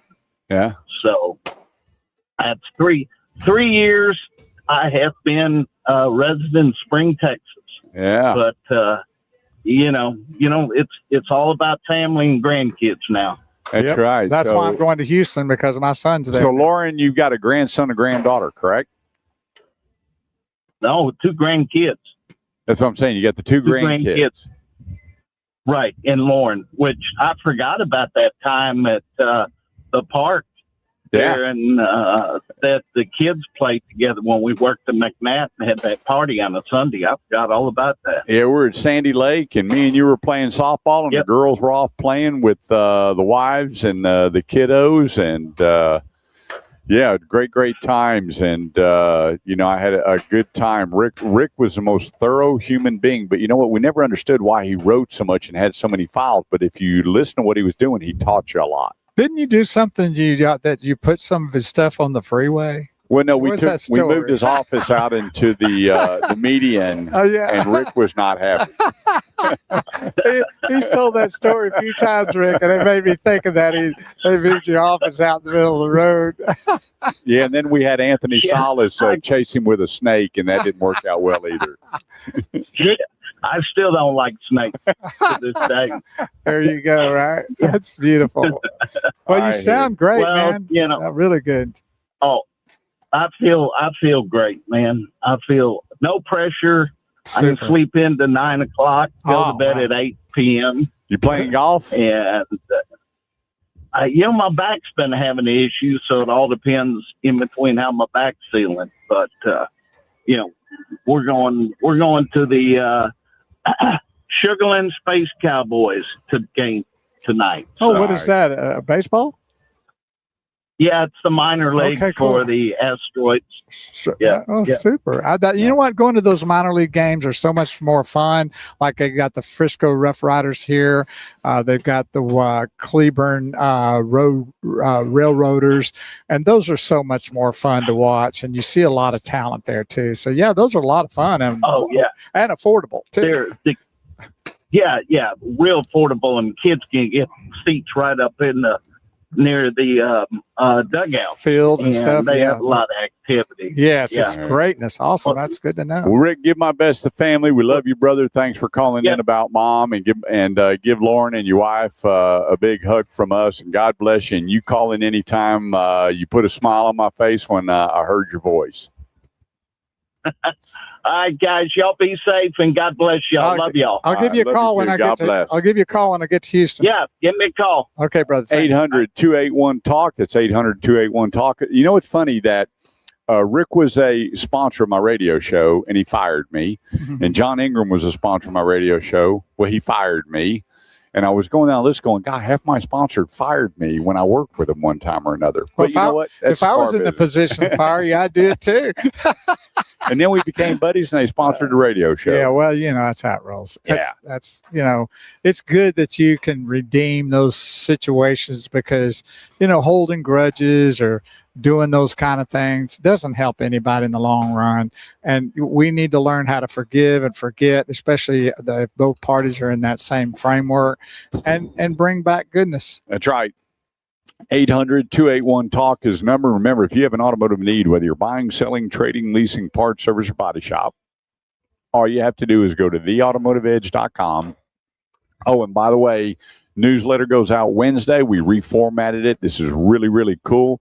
And it's got a little survey on there if you want to take it, if you don't. But it's always good hearing from you, the consumer.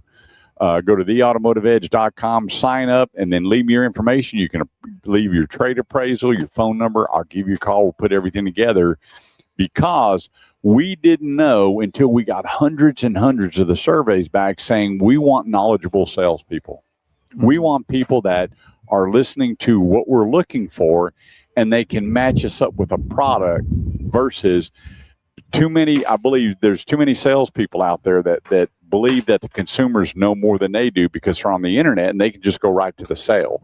Well, the consumers now are going, time out. 1 minute.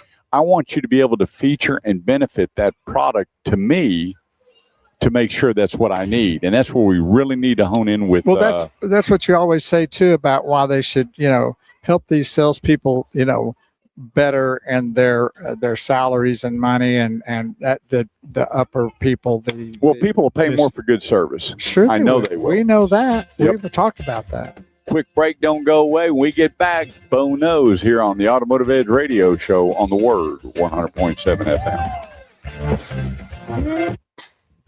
Clear, ever clear. Sounds good. Ever clear, baby. What was that thing that people used to go when you was a kid and trash can punch? What was it called?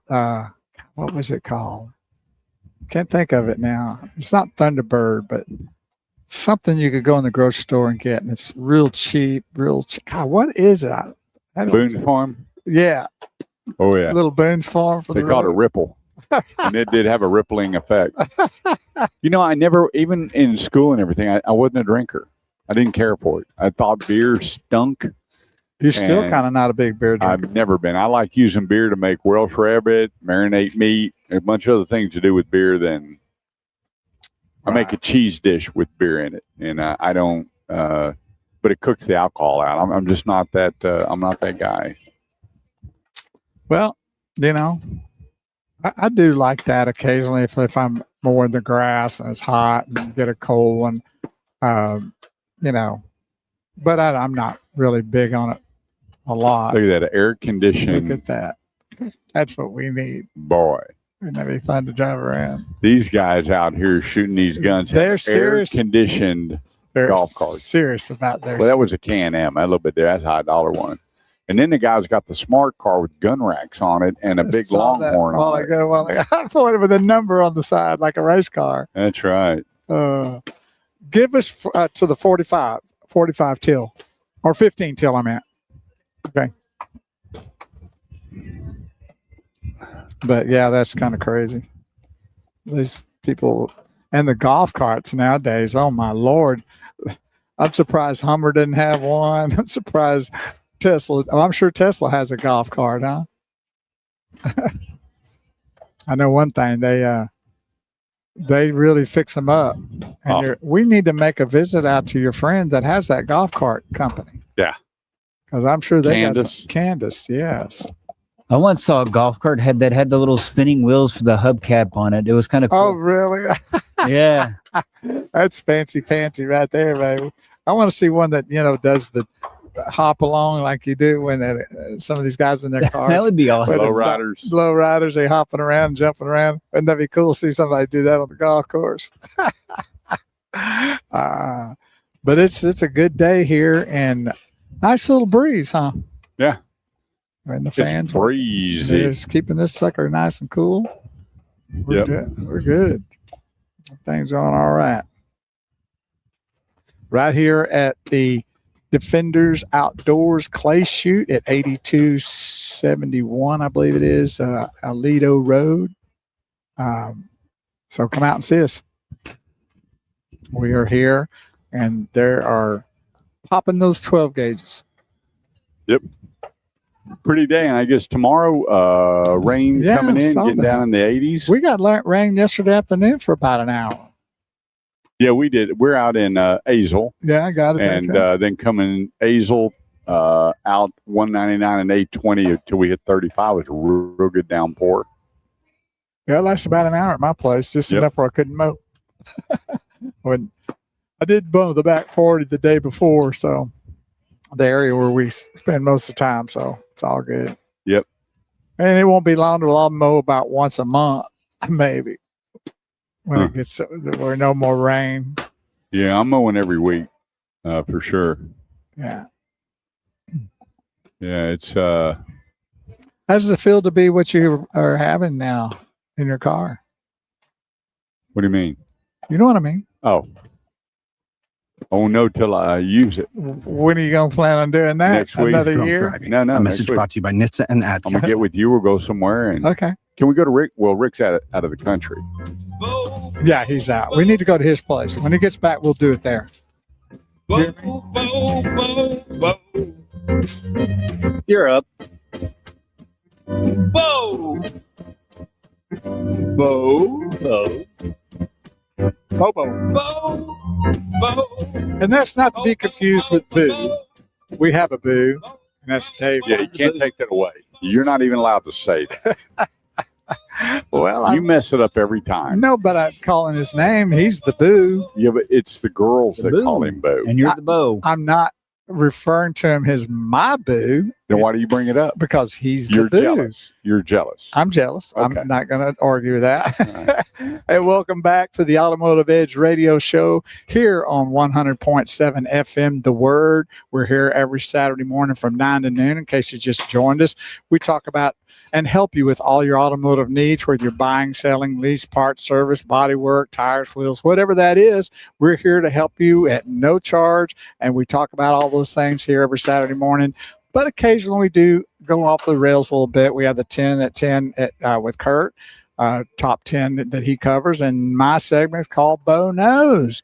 Now, if anybody knows me, they're probably wondering why it's titled that. But we wonder why you're here. We went out and stretched out. We went out on a limb. Dave still scratches his head why you're here. Yeah, he calls me every day and go. No, he calls me every day going, why is he still there? Bo knows? What the heck? Anyway. Well, what does he know? Well, I got to thinking, it should have been called Bo's Thinking instead of Bo Knows. But anyway, that will. No, it should be Kurt's out on the edge with Bo. About the jump on the plank. I know that's usually what happens, but Kurt's last show with Bo. We got him blindfolded and handcuffed on the plank. That's what we have him every time we do the Bo Knows segment. But anyway, I got to thinking about sayings growing up. People say, all these different kind of lingo sayings and stuff, and slang terms, and kind of what they mean and how they. How that comes about. And one of the things I used to hear all the time, mainly from my grandmother and grandpa, they were ministers and they, real sweet people. So they were always kind of using terms that would make you think. And one of the ones that they would say to me all the time was, the road to hell is paved with good intentions. And I really never really knew that. Have you ever heard that before? That's good. That's pretty powerful. Have you heard that before? The road to hell is paved with good intentions. Yes, and if you know what this really means, because I haven't really totally figured it out, give us a call. It's 800-821-281. 800-281-TALK. Yeah, 8255. And join in with us, because this is some of the things that I have struggled with over the years, and I've really not ever really known what that was. That's why I'm asking y'all. You have any idea what that means? The road to hell is paved with good intentions.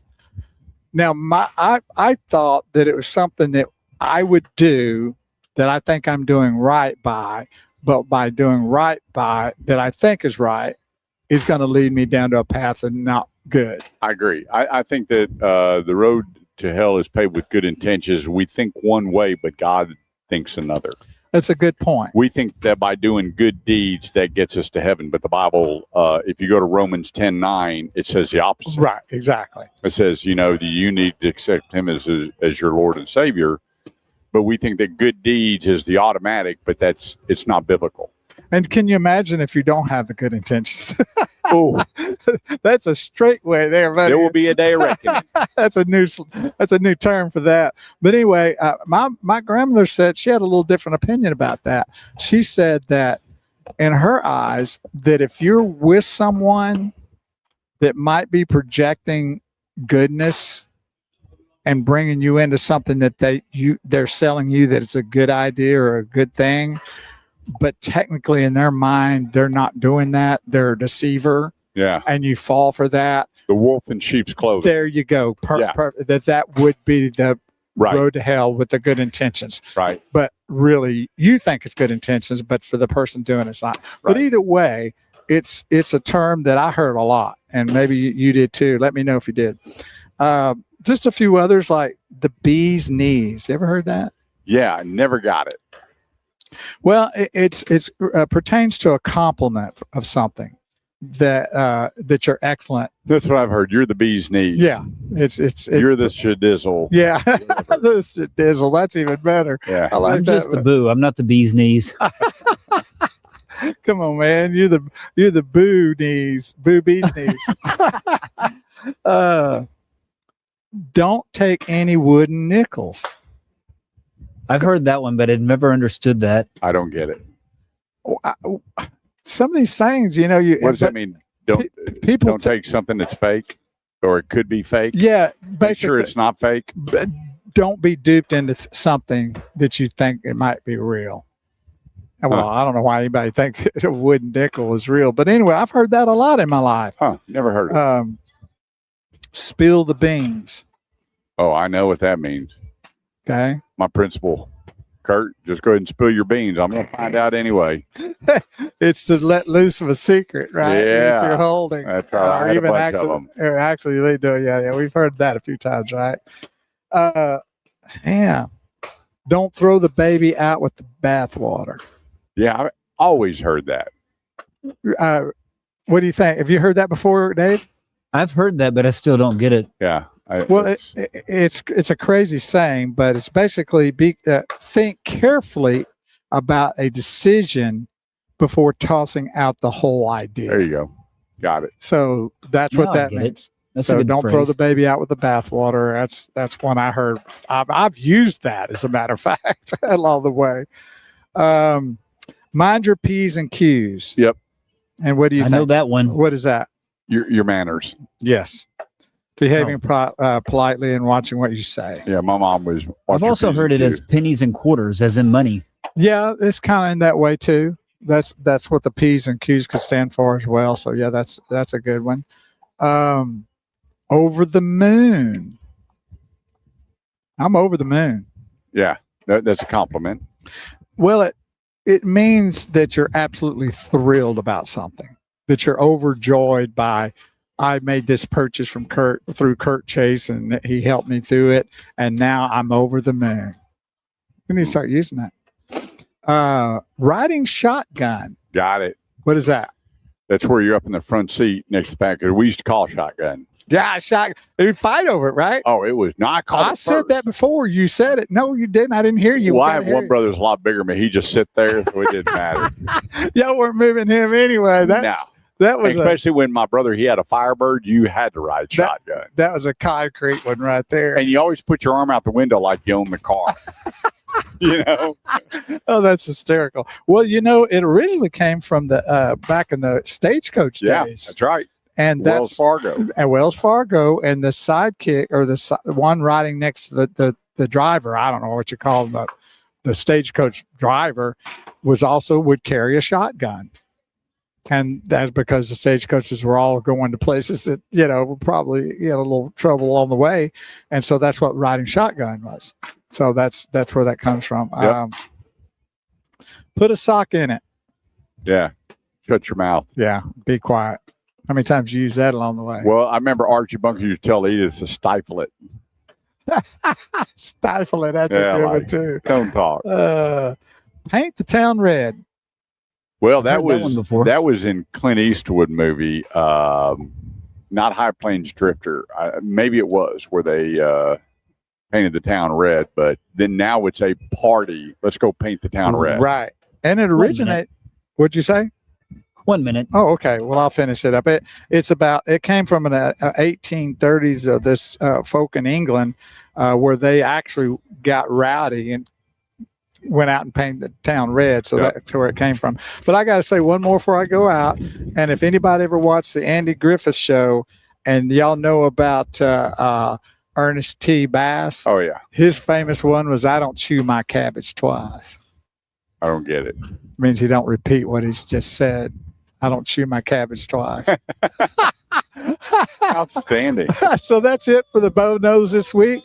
I've got some more of those. I might repeat some more next week. But either way, we have fun here. Don't go away. We'll be right back on the Automotive Edge radio show with Kurt Chase and myself, Big Wheels Bo, talking more automobiles. In fact, we might be getting Judge Gregory on. Okay, Mrs. Gregory, can you answer a question? Why do only women, when y'all take pictures, do the knee bend? Why is that? Huh? Get in the middle. But women do it. You're not fat anyway, but women always do that. What's the deal? I've noticed that in every picture now, and we took pictures last night, and every lady in the picture was bending their knee. You need to start bending your knee, Dad. Like you. Well, just rub his head for good luck.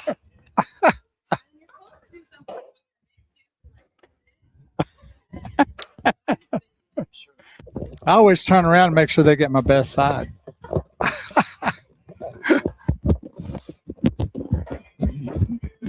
Check 1, 2. Check. Yeah. Sounds good. Here you go, Bo. Slide in. Oh. Well, that's because you yelled at me earlier today. See what I do with a daily basis. When she says jump, everybody says how high, don't they? Absolutely. Did you get my best side? Turn around. I'm going to turn around. Nice turnout today. Yes. Yes, sir. Yeah. And sitting with us. I just got to tell you, I'm a little uncomfortable. Why? Because I got a shotgun pointing at me. You can move. Well, it's going to hit me more than it does him. Well, it's scattered, so it might That's right. When the show goes on, I just lean back. Might hit both of us. I got to tell you what, between that Can-Am air-conditioned golf cart that came by and the smart car with the horns and the And the rat, 12 gauge on top. Dude, they know how to do it. They know how to go shoot. boy. Yeah, they come out first class, don't they? You know, I was at a event and this guy breaks out this gun and it's sterling silver and it's and he handed this lady. She was 82 years old shooting skeet or trap, whatever it is. This thing was $47,000 shotgun. I didn't know they could be that expensive. Oh, yeah, but guns can go. It was all inlaid shit. It was made in England and blah blah blah. And I'm like, does it shoot any better than a regular? She goes, if you need to ask, I don't need to answer. Fair enough. Hey, you should follow us on Facebook here right now. This Oh, yeah. goes to your page. That way, people know you're here and what we're doing. Yeah, it's crazy And what people so- spend. Yeah, some of those ones I see, like those, like 50 caliber guys are out shooting those guns and pushes them back about 5 yards after they shoot it. Is this a fish fry, dude? Yes, it is. Oh, the Cajun man, he'll straight Kurt out on that. No, he brought some over to us last time, and it Oh, was. no, is that this was- our third or fourth time out here with you? I think it's about our fourth. It's fourth. Yeah, that's what I thought too. Judge Gregory was so kind and told me not to show up. I'm like, no, we're going to be here today. You're up. Hey, thanks so much for joining us. 800-281-TALK. That's 800-281-TALK. And we're going to kind of take a break a little bit from cars and introduce you to the Honorable Judge Christopher Gregory. And, you know, we've talked about you quite a bit. And, you know, you were a police officer previously. Yes, sir. And then you decide to be a judge, you know, and when you listen to your heart about all the different things that reasons why you wanted to be a judge was you just don't want to be sitting on the bench with that spot. Oh, I'm a judge. You wanted to make a difference, but back up to that, you're a God-fearing man. You're a God-fearing father. You hold a Bible study the fourth Monday of every month. And so you put God, your family, and your career, I see, in that order, which really, and what's even cooler about it is you're not ashamed to talk about who you are and what you stand for first before you even go to work. That's true. Well, I mean, I'm nothing without that. Sure. I mean, that's my backbone. So, I mean, that's who I am. And I mean, if I don't profess that and put that forth, then what kind of man am I? Right. So, and the thing is that a lot of people, these judges, and you're a small claims judge with big responsibilities, is that you hear all the, well, we're behind. Boy, you publish everything, and it seems like you need to be training also because you've cleared a docket out. I remember when you first took over, you were just like, you were handed a big pile of you know what, Boy, and he you knows it. just got in there and said, wait a minute here, this can be fixed. yeah, we were about 9,000 cases in backlog when I started. And Wait a minute, how many? 9,000. And it took me roughly about 6 to 9 months to get So it. you had your tennis shoes on underneath that rope. I told him before he got elected, we got together and I said, if you don't get elected, I'm quitting Judge Judy. You got to get in there, and boy, we worked to get it. Didn't Yeah. So we what sure was your did. first order of business? My first order of business was to clear the backlog. And so every Friday we started setting about 250 to 300 cases. And it was literally getting everybody in the door at least to show up and say, all right, where are we at on this case? And if they didn't show up, Really? I don't win. Yep. Yeah. I mean, Wow. so we started setting cases. It took us about 4.5, 5, 6 months to get through the small claims part of it. And then we started on the criminal stuff, and that took about another 6 months. Wow. I saw when I was doing a little bit of research that I was shocked how many eviction cases you have to deal with. Yeah. Unbelievable, because It's the a laws, big they're thing talking right about, now. the squatters and this, and now I see where some people get very creative in hiring these investigators or whoever, detectives, and they're writing up these rental policies, and they're going in like they're they own and living with the squatters and kind of forcing them out. What are the actual laws in Texas? Somebody comes to me and says, "Hey, I've got this property," and they're squatting in it or they're not paying rent. How do you handle those cases? So the lawmakers, our legislative session, actually made some really good laws this last legislative session. So there's actually some quicker ways to get them out now. And some of them you don't even have to file in my court. Some of them you can actually file with the constable's office. You have to swear under oath that, they're a squatter and that they had no legal reason to be there, no legal right to be there. And the constable's office will go straight there, remove them out, and put them out. Wow. Then if for some reason they give some kind of excuse of why they should be there, and the constable's like, okay, well, we're not going to do this. We're going to let you go through the regular eviction court. Then it'll come before me. And I mean, it's not hard. There's some criteria that you have to meet to follow the law. But I mean, yeah, we're getting inundated cases altogether. 2 years ago, we were 20% up over the previous year. Last year, we were 20% up over the previous year. This year, we're running about 40% to 45% up over last year. So we have Precinct 4 is just exploding with people and cases. I was listening to this comment, and I couldn't wrap my brain around it, but they said when you file a case, you're represented by the state. And I don't understand that. I think you're filing a case to be in front of the courts, but you don't have the court as a representative of you. No. You still have to come in. Yeah, I'm a neutral third party in this case. Any case is really all I'm there is to call balls and strikes. So you file your case, you serve the defendant, and then y'all come and plead your case before me, and I apply the law and say this is what should happen. Eviction cases, some win, some lose. AI can call ball and strikes now, right? Oh, we don't want that in the judge position, though. I guarantee. I have had litigants come in with 4-page documentation from Chat GPT, and it's told them everything to do. And most big mistakes that litigants make is they don't go, when they do anything, they don't put in Texas, because Wisconsin has different laws. Oh, wow. Nevada has different laws. California has different laws, as we know. Florida has different laws. So if they don't put in Texas, they're not telling what they're getting. And I want to clear something up, because I got a buddy. Now, remember, you bet me a steak dinner.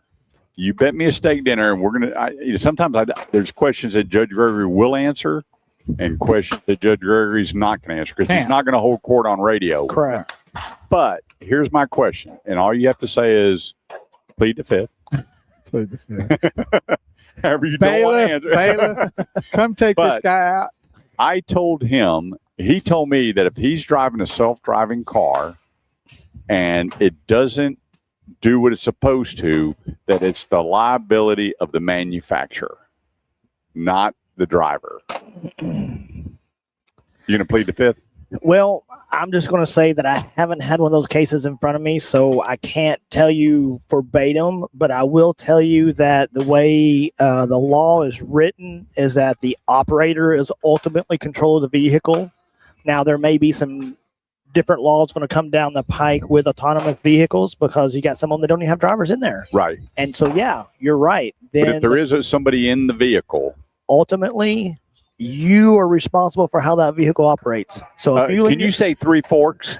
Can you if you lean your head back and go to sleep and it wrecks, you're in trouble. Well, the other thing too that the driver's held liable for is if someone's in your vehicle and they go through a whole bunch of tolls, you're responsible as the owner of that vehicle, unless you've sold it.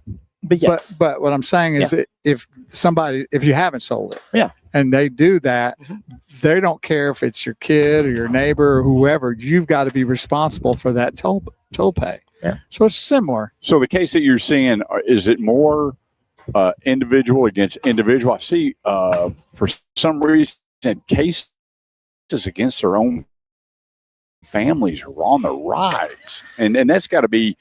We're all human. We all have emotion. That you have to sit there and sometimes scratch your head. Go, why are we doing this? That's probably the worst case I have, because it's already very emotionally charged. So, you have people come in and they're just, it's already exacerbated by the emotion part. So I mean, and they're wanting to tell you their whole life story, and I try to bring everybody back around. Well, we're here about this event. We're talking No about birthing this. pains for a girl. yeah. We're not going back 20 years ago. When you told them to stop and they didn't listen to you. But it does. It gets. I mean, I always tell everybody the worst thing you can do is loan your family or friend money. If they need money, you need to give it to them without the expectation of being paid back. That's one of the statements I had on my Bo Knows is the road to hell's paved with good intentions. When you help somebody and then that goes south and all that, then it can really lead to a bad end. It's just the quickest way to run a friendship and family. And what are you seeing most of when you look at your docket? Is there like you have a cases as far as titles that I have are debt claim cases and eviction cases. Really? Those are the most, and I'm probably going to run about 8,000 or 9,000 debt claim cases this year. Wow. So we're going to run between 15 and 18,000 cases through my court. And your cap is $20,000. $20,000. Now that's up. It wasn't that high previously, was it? No, sir. It used to be $10,000, and then when I started, it was 5. Yeah. I mean, that's how I was with Judge Judy for 15 years. And when I first started, it was 5. And then a few years later, it went to 10. And then they went from 10 to 20. They didn't even bother with the 15. Now, what court handles divorce cases? That's family court. Family court. Totally separate. You don't handle any Oh, of that. yeah. And what I saw is that based on the economy is how divorces go up or down. And I said, what is this? So I talked to a family attorney, and he said it's on income and affordability. I was like, are you kidding me? He goes, yeah, if they can afford to do it, like when COVID hit. They said divorces just fell off the docket. Wow. And I was like, unbelievable. Like fell off, like went down? We're not going to divorce. We can't afford. We can't go out in public. Well, we can't go to the court anyway. I would have thought the opposite, because now you're stuck inside the house with each other.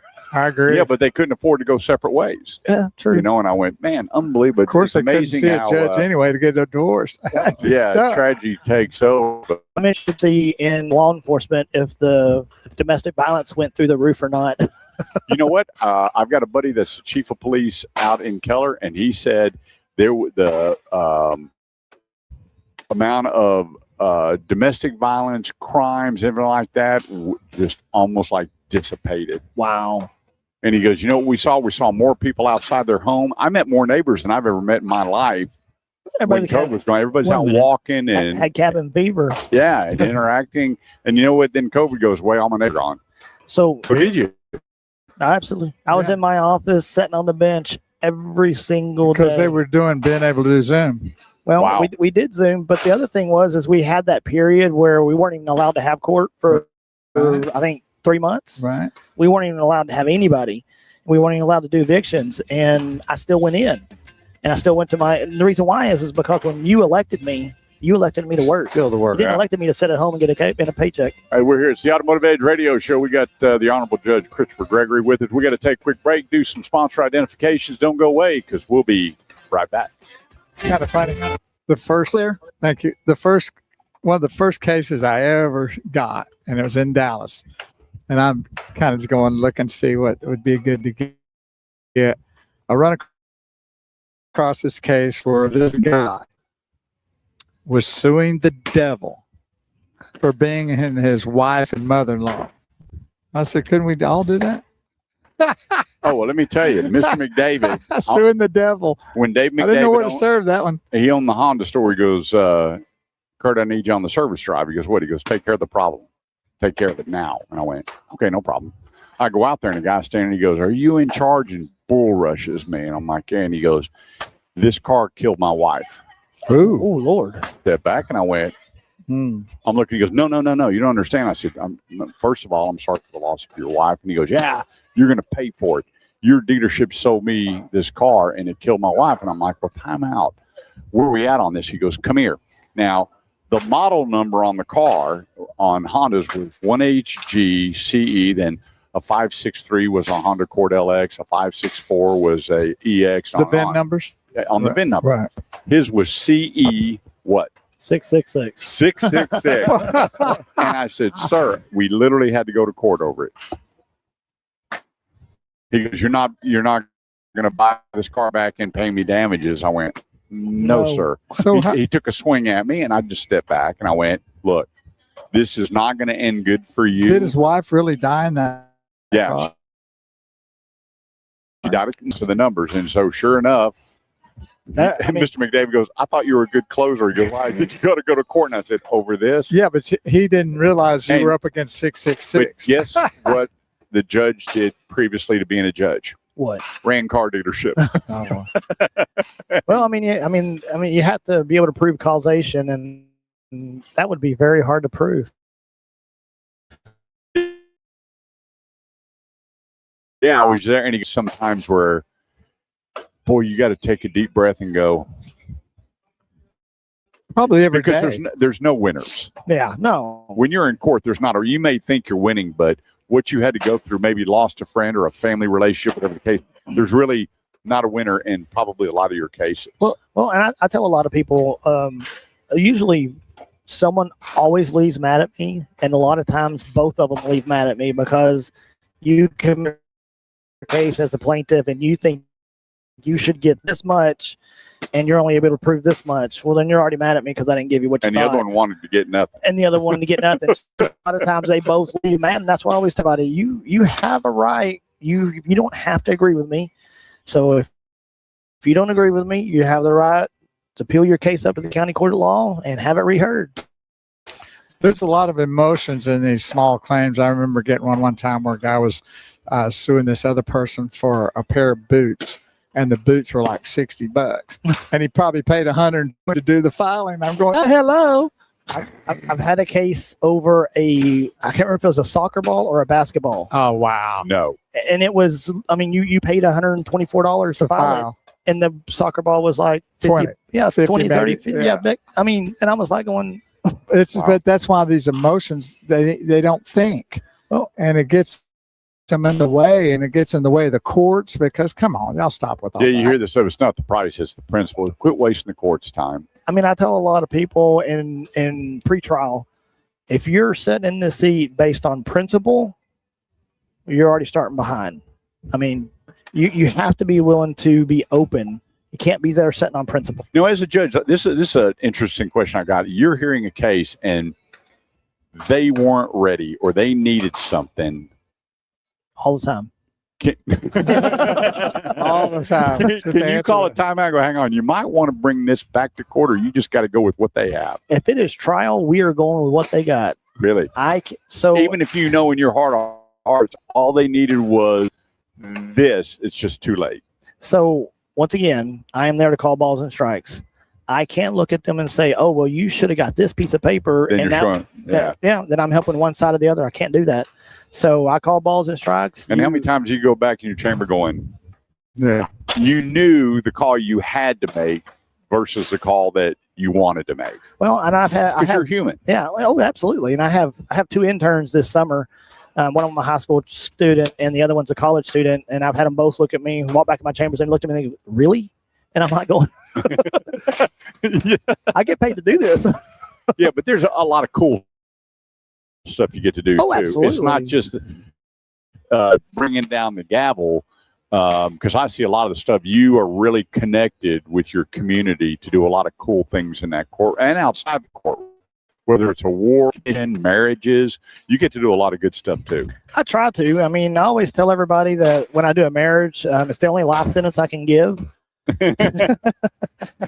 You know, so are you really sure you want to do this? Do you hand them your divorce card too? Like, well, on the way out. But I will tell you, change your mind. You know, I will tell you, I had one where when they got there, the clerk brought me the marriage license, and you know how when you wad paper up and you can't straighten it back out, it had been wadded up. No way. And so you know, you could see where they had pressed it out, and of course I go in there and I'm like, are we sure we want to do this? Yeah, there was some problems before.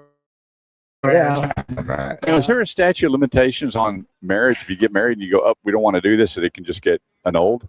Yep. Really? Yep. think what's it's a that year. time? Isn't Not my job. Yeah, Okay. Family court.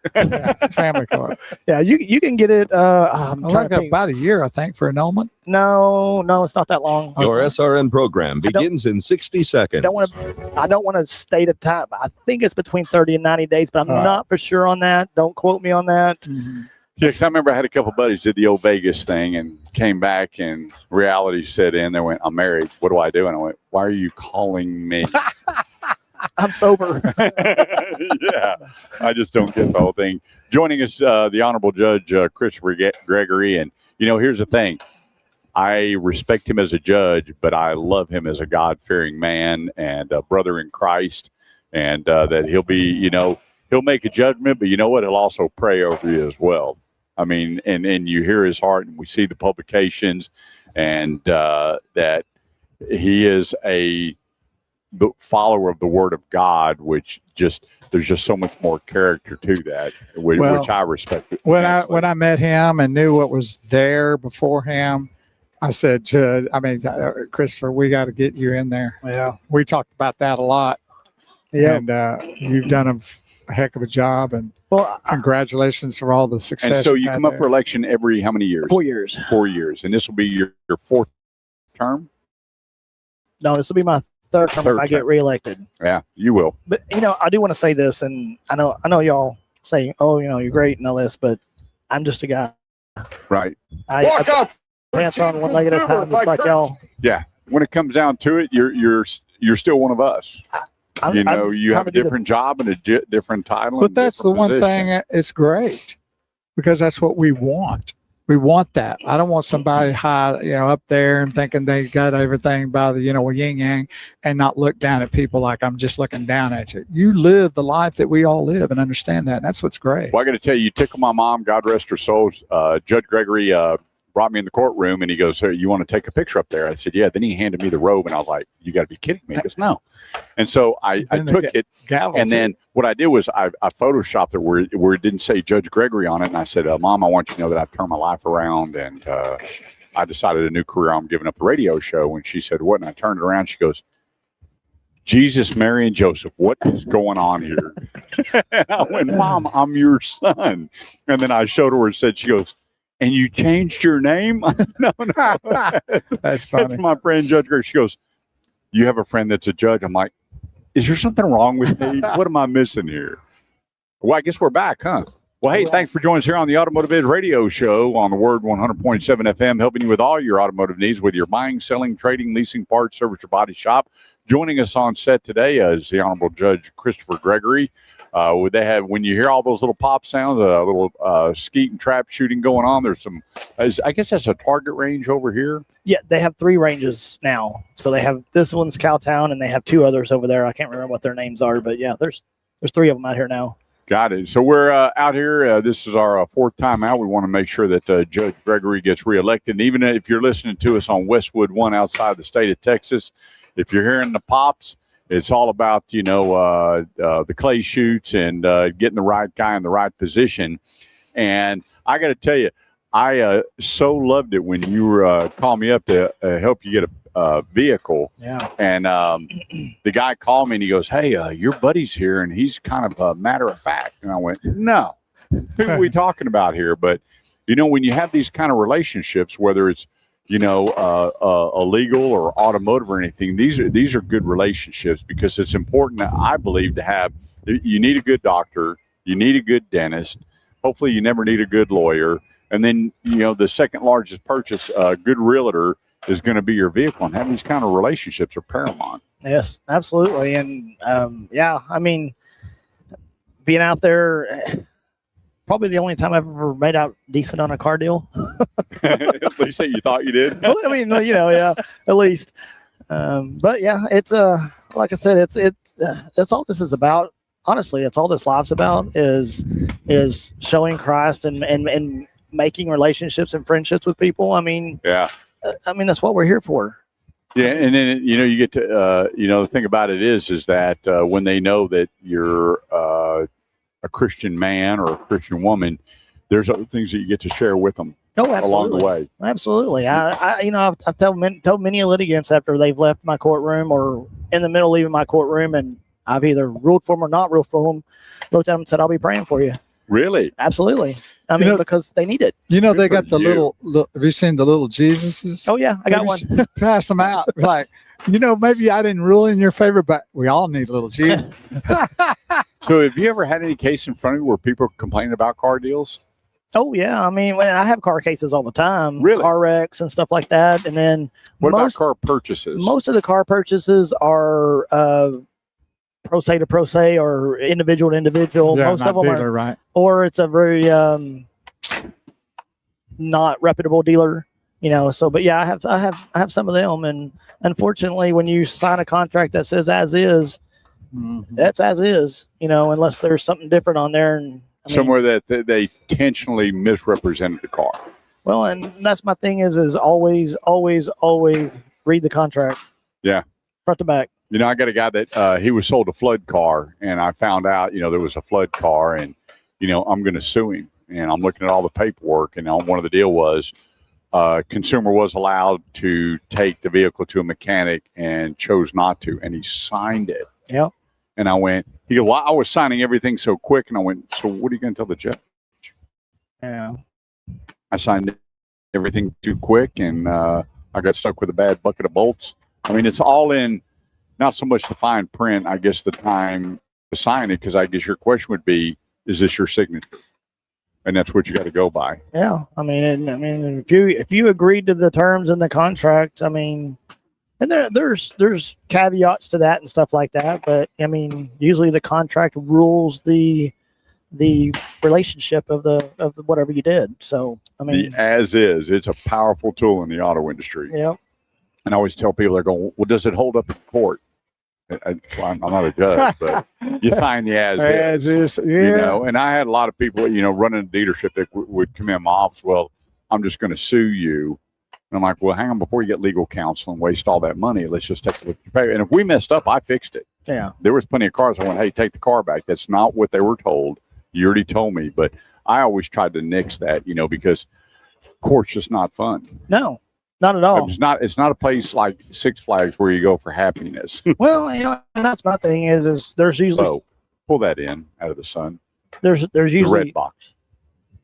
There you go. There's usually people that they come to me in court and I'm look at them and I'm like, you sure you want to leave this up to a third party person to make this decision? I mean, I'll do it. I mean, that's what I was elected to do, but I'd rather work out the stuff on my own and not have to have a third party make a decision for me, because sometimes it ain't going to work out. Sometimes it is. Well, I think if two people got together and really could actually do that, they'd come out better in the long run. Well, and that's why I do pre-trials, is because I like to get the parties together. You've said that a few times. What does that mean?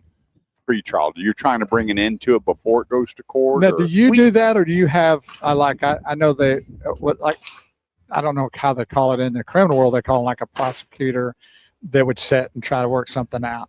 What do they call that person sometimes that you have that will do that instead of you? We have mediators. Mediators. Yeah, and we do that on some of the small claim cases. The litigants. So you have a mediator that works directly with you in your office. So we have a group, an association, and they bring mediators in, and they will sit there.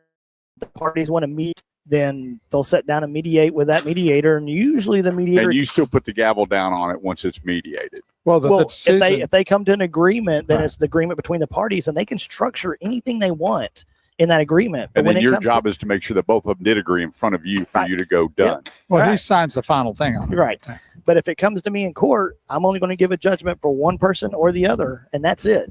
I mean, there's no agreement to pay it out or anything like that. It's just a judgment. And you've actually said to them, are y'all sure y'all want to do this? Yeah. At that point, I would have to go, I could have had a V8. Let's talk about it. Have you ever called for mediation in a court? Because I know in family courts they do that a lot.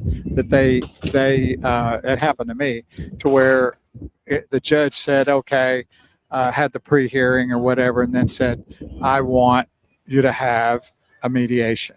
So I usually try to let the parties agree to mediate, because once again, if both parties are not willing to communicate, ordering mediation does well, no that's good. not going to work. Right? Yeah, exactly. Waste of time. So I usually try when I got them there. I'm like, "Are you willing to talk and you willing to mediate?" And if one of them says, or both of them says yes, then you can do it now and go back with a mediator. You can schedule it later with a mediator.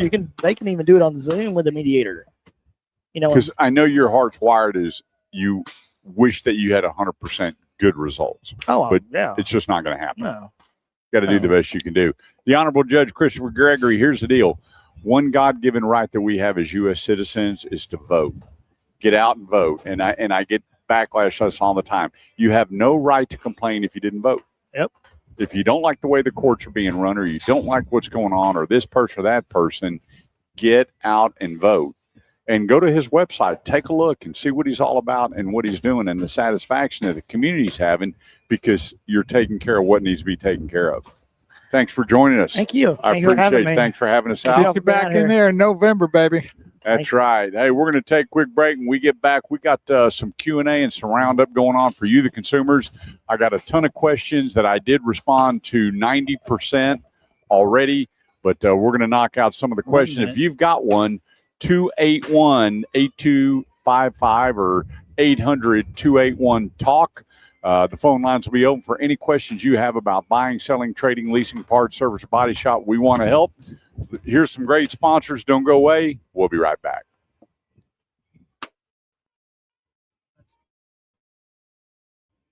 Awesome, brother. Appreciate it.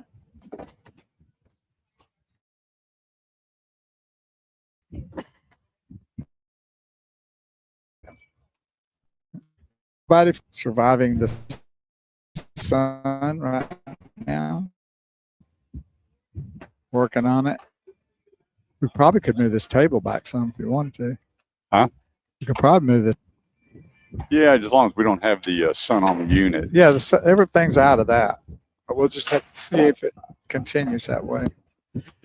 We are here at the Defenders Outdoors and the clay shoot area. If Here you wanna at bring it, will it slide just a little 82's. That's what I think. We should do. It's going to back a little bit on our camera, all right. but you all right with that though? Yeah. Equipment first. Yeah. There needs to be a shade though. Make sure that that thing would default quick. Yeah, it's in the shade though. Wait, thanks for everybody. You know, it's always good to kind of break it up and meet people that are in your community. I can't tell you enough. Get involved in your community. And I hear a lot of, well, I don't have kids, so I don't get involved in schools. Let me tell you what, you would make a difference showing up and volunteering with teachers. Well, they should with the taxes they pay mentoring for the school. teachers. Even if you don't have a kid in school, you're still paying school taxes. Yeah. I see that every time. What we call property tax. Well, there's different property tax, and then I get school tax. I'm going, okay. So they don't separate it? They separate it. My when I Yes, get it, mine, our property tax is school. when I get it billed from the Denton County, it's itemized property tax and school tax. Down below it's Ponder School. It's tax, and they're killing me. I've never had a kid go there. I've never had anybody. And I'm going like, school tax. And you're sending them to school. I think you should be the one paying more school taxes. Man. Yeah, well, the sad part is that the housing market has gone up, which raises our property tax. Of course it does. You know, they're building some houses out there not far from us. These multi family. And they're starting $890,000, and my house isn't half of that. Right, but it's affecting you. Affecting me. Of course it. Well, then they got those ones out there that are like $1 million. They're castles. And from that, should works, and I don't mind paying a property tax to help the county with what they need to do, roads, bridge, all those kind of things like that. But when I'm having to pay school taxes and I don't have anybody that goes there, never had anybody go there, and they keep raising the price. It's frustrating. And I know if you experience this too, let me know, because that's what's happening. Camera up a little bit. This might help a little That's checkyourd.org. There you go. That's a lot better. What? That's better. There you go. You're up. Which one did you use for that? Which when you did that, which one was it? Okay. You're back. Thanks so much for joining us. 800-281. It's 800-281-TALK. It's the Automotive Edge Radio Show, helping you with all your automotive needs, whether you're buying, selling, trading, leasing, parts, service, or body shop. We will help you out. It doesn't matter where you are. Remember, manufacturers sell for the same price. What's different is destination and handling. And one thing I need to clarify, a buddy of mine brought to my attention, was option packages. Some areas have Southwest Toyota or Gulf States Toyota or West Coast Toyota, where they have all these crazy different option packages and everything different that they do to the vehicles. With that being said, so that would overall invoice when the dealer is buying it, whether they're buying 50 vehicles or 1,000 vehicles, they're all paying the same price. What changes is, however, the manufacturer incentivizes them, but not on the selling price of the vehicle. So depending on where you are and what kind of help you need, all you have to do is go to theautomotiveedge.com, especially on pre-owned. We helped a lot of people. I helped a couple of people in Tennessee the other day. How about that? One was looking at a pre-owned Aviator. Wow. And the other one was looking at a Porsche, and called me up and said, "Hey, we have this, this, and this." And we wound up saving one about $4,000. And I went, "Buddy, that's just," and he goes, "Well, you won't find another one like this." Well, hang on just a second. So I got online and I found him one. I said, "Hey, are you willing to drive 150 miles?" He goes, "I'm willing to drive 500 miles." Wow. I went, "Well, there you go. Here you go." So he goes back to the dealer and goes, "Hey, actually, it's not one of a kind. I found one with about 6,000 less miles on it in Memphis, and I can get a better deal on it." He comes back. You know what he tells him? "Sir, this is your lucky day." Yeah, of course it is. The boss is willing to match that price. I'm like, well, golly. Shazam. Yeah. So, the book value and the marketplace values, here's the thing. You'd be surprised will come from Florida to the Texas auctions. And from the Texas auctions or buyers that need cars for their Texas dealers, they've got buyers all over the United States buying vehicle. It's not like there's this massive difference whether you're bringing a Ford Explorer in from Michigan or you're bringing a Ford Explorer in from Houston. The only difference is going to be the cost of shipping. It's not going to be the value of the car. It's not.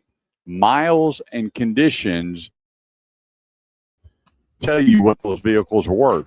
And I will tell you right now, the listener, with the discounts you're getting, look at this: a Ram 1500, $10,000 off, $13,000 off a 2500 Ram, $7,000 off a Jeep Cherokee, $14,000 off a Ram 1500 Tungsten. I mean, the discounts are massive, and for you, the consumers, we have a high gas price. But now I just saw gas this morning at $3.19. I filled up.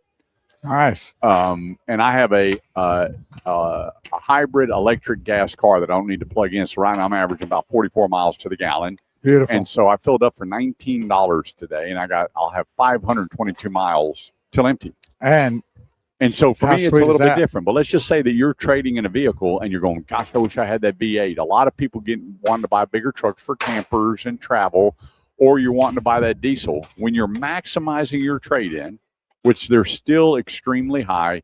I saw that, I heard that values are down 10%. Hang on, they were up 20. So they're still up 10%. 10%. When you go to the auction, and we're looking at MMR, Manheim Market Report, and they're still going through the auction higher than MMR, that should tell you everything. So you can get more resale value on your car than ever before. The lowest prices we've ever seen, $14,000 off MSRP, $10,000 off MSRP, $7,000 off vehicles that have $2,900 markup in it. I'm seeing a bunch of that. And then you're paying TT&L down with the payment, and you're maximizing your trade. You're driving off the lot, and you're not upside down. You don't have negative equity. This is one of the few times in the auto industry where you can get a deal and leave, because here's the thing. The rebates are going to go down. Gas prices are going to go down. And where are you going to be sitting on that new vehicle? And people say, well, you have to say these things to stay on the radio. Time out. I was on the radio when they were buying cars at $5,000 to $10,000 over sticker. So I don't look at my career based on how they're pricing vehicles. I will tell you sometimes, like when COVID was going on, you may want to hold off. Like, what do you mean? I'm like, hold off. Why would you pay? There was people, I was at a dealership. Well, especially when they were paying the extravagant amount over the list price. Well, that's what I was going to say. This guy called in from Colorado, and a buddy of mine who runs Grapevine Lincoln. He had this Navigator, and I'm listening to it, and the guy offered $25,000 over sticker to get it. He goes, well, we don't sell out of our PMA, our penetrated market area. And then one of my buddies that's a surgeon calls me. He goes, hey, I need a Cadillac Escalade and a Range Rover. I went, Doc. Between the two, he paid $40,000 over sticker. And I went, thank God he was a doctor. I'm going, so what happened last year? Well, he wanted to trade him in. Yeah, he did. Did you happen to really, did you ask him to sit down before you started talking to him? It cost him $38,000 to get out of them. Not including what he had to put down in the TT&L on the other one. That's all gone. And he goes, I said, I will never tell you what. I told you so. Yeah, well, call me. I will. Well, hey, if you're here locally, grapevine.dodge.com. That's grapevine.dodge.com. You're not going to get a better deal on a Ram pickup truck. You will not. Or on the Jeeps. Totally remodeled dealership. My sister-in-law, the one that bakes all the fresh cookies and scones while you're waiting, got a big old candy section there, too, for the kiddo. Big screen TVs, Wi-Fi hookup. They make shopping and buying as friendly as it gets. In service, I know somebody pretty special back in the service department, too. That's Grapevine Dodge, 121 and William D. Tate, to help you with your automotive Chrysler, Jeep, Dodge, Ram needs. Go to grapevine.dodge.com. So go to theautomotiveedge.com, click on Contact Kurt, and let us step in and help you with your automotive needs. This week, I'm telling you, this month, it's the 13th, and we've saved the people almost $70,000. And this guy goes, and it doesn't take a lot to do that. It's just being smart. That's all it takes, is getting in touch with Kurt, kind of getting an idea, letting him help you, work with you. Isn't it called communication? Yeah, well, that's what I'm talking about. That's all it takes. And it's no cost to you to do that. And if you can find yourself in a position where this kind of money is saving you or you're gaining from it, I don't know why you wouldn't do it. I scratch my head every week wondering why people don't get in touch with you when it comes down to any of their automotive needs. Yep. So don't get it. Now he'll help everybody but me. So what do you think the average price of a vehicle is this week? Okay, I'm going to say $46,500. How much? $46,500. $46,500. How about $51,146? No. I didn't ever think it'd get over that. $51,146. Average price of a new vehicle.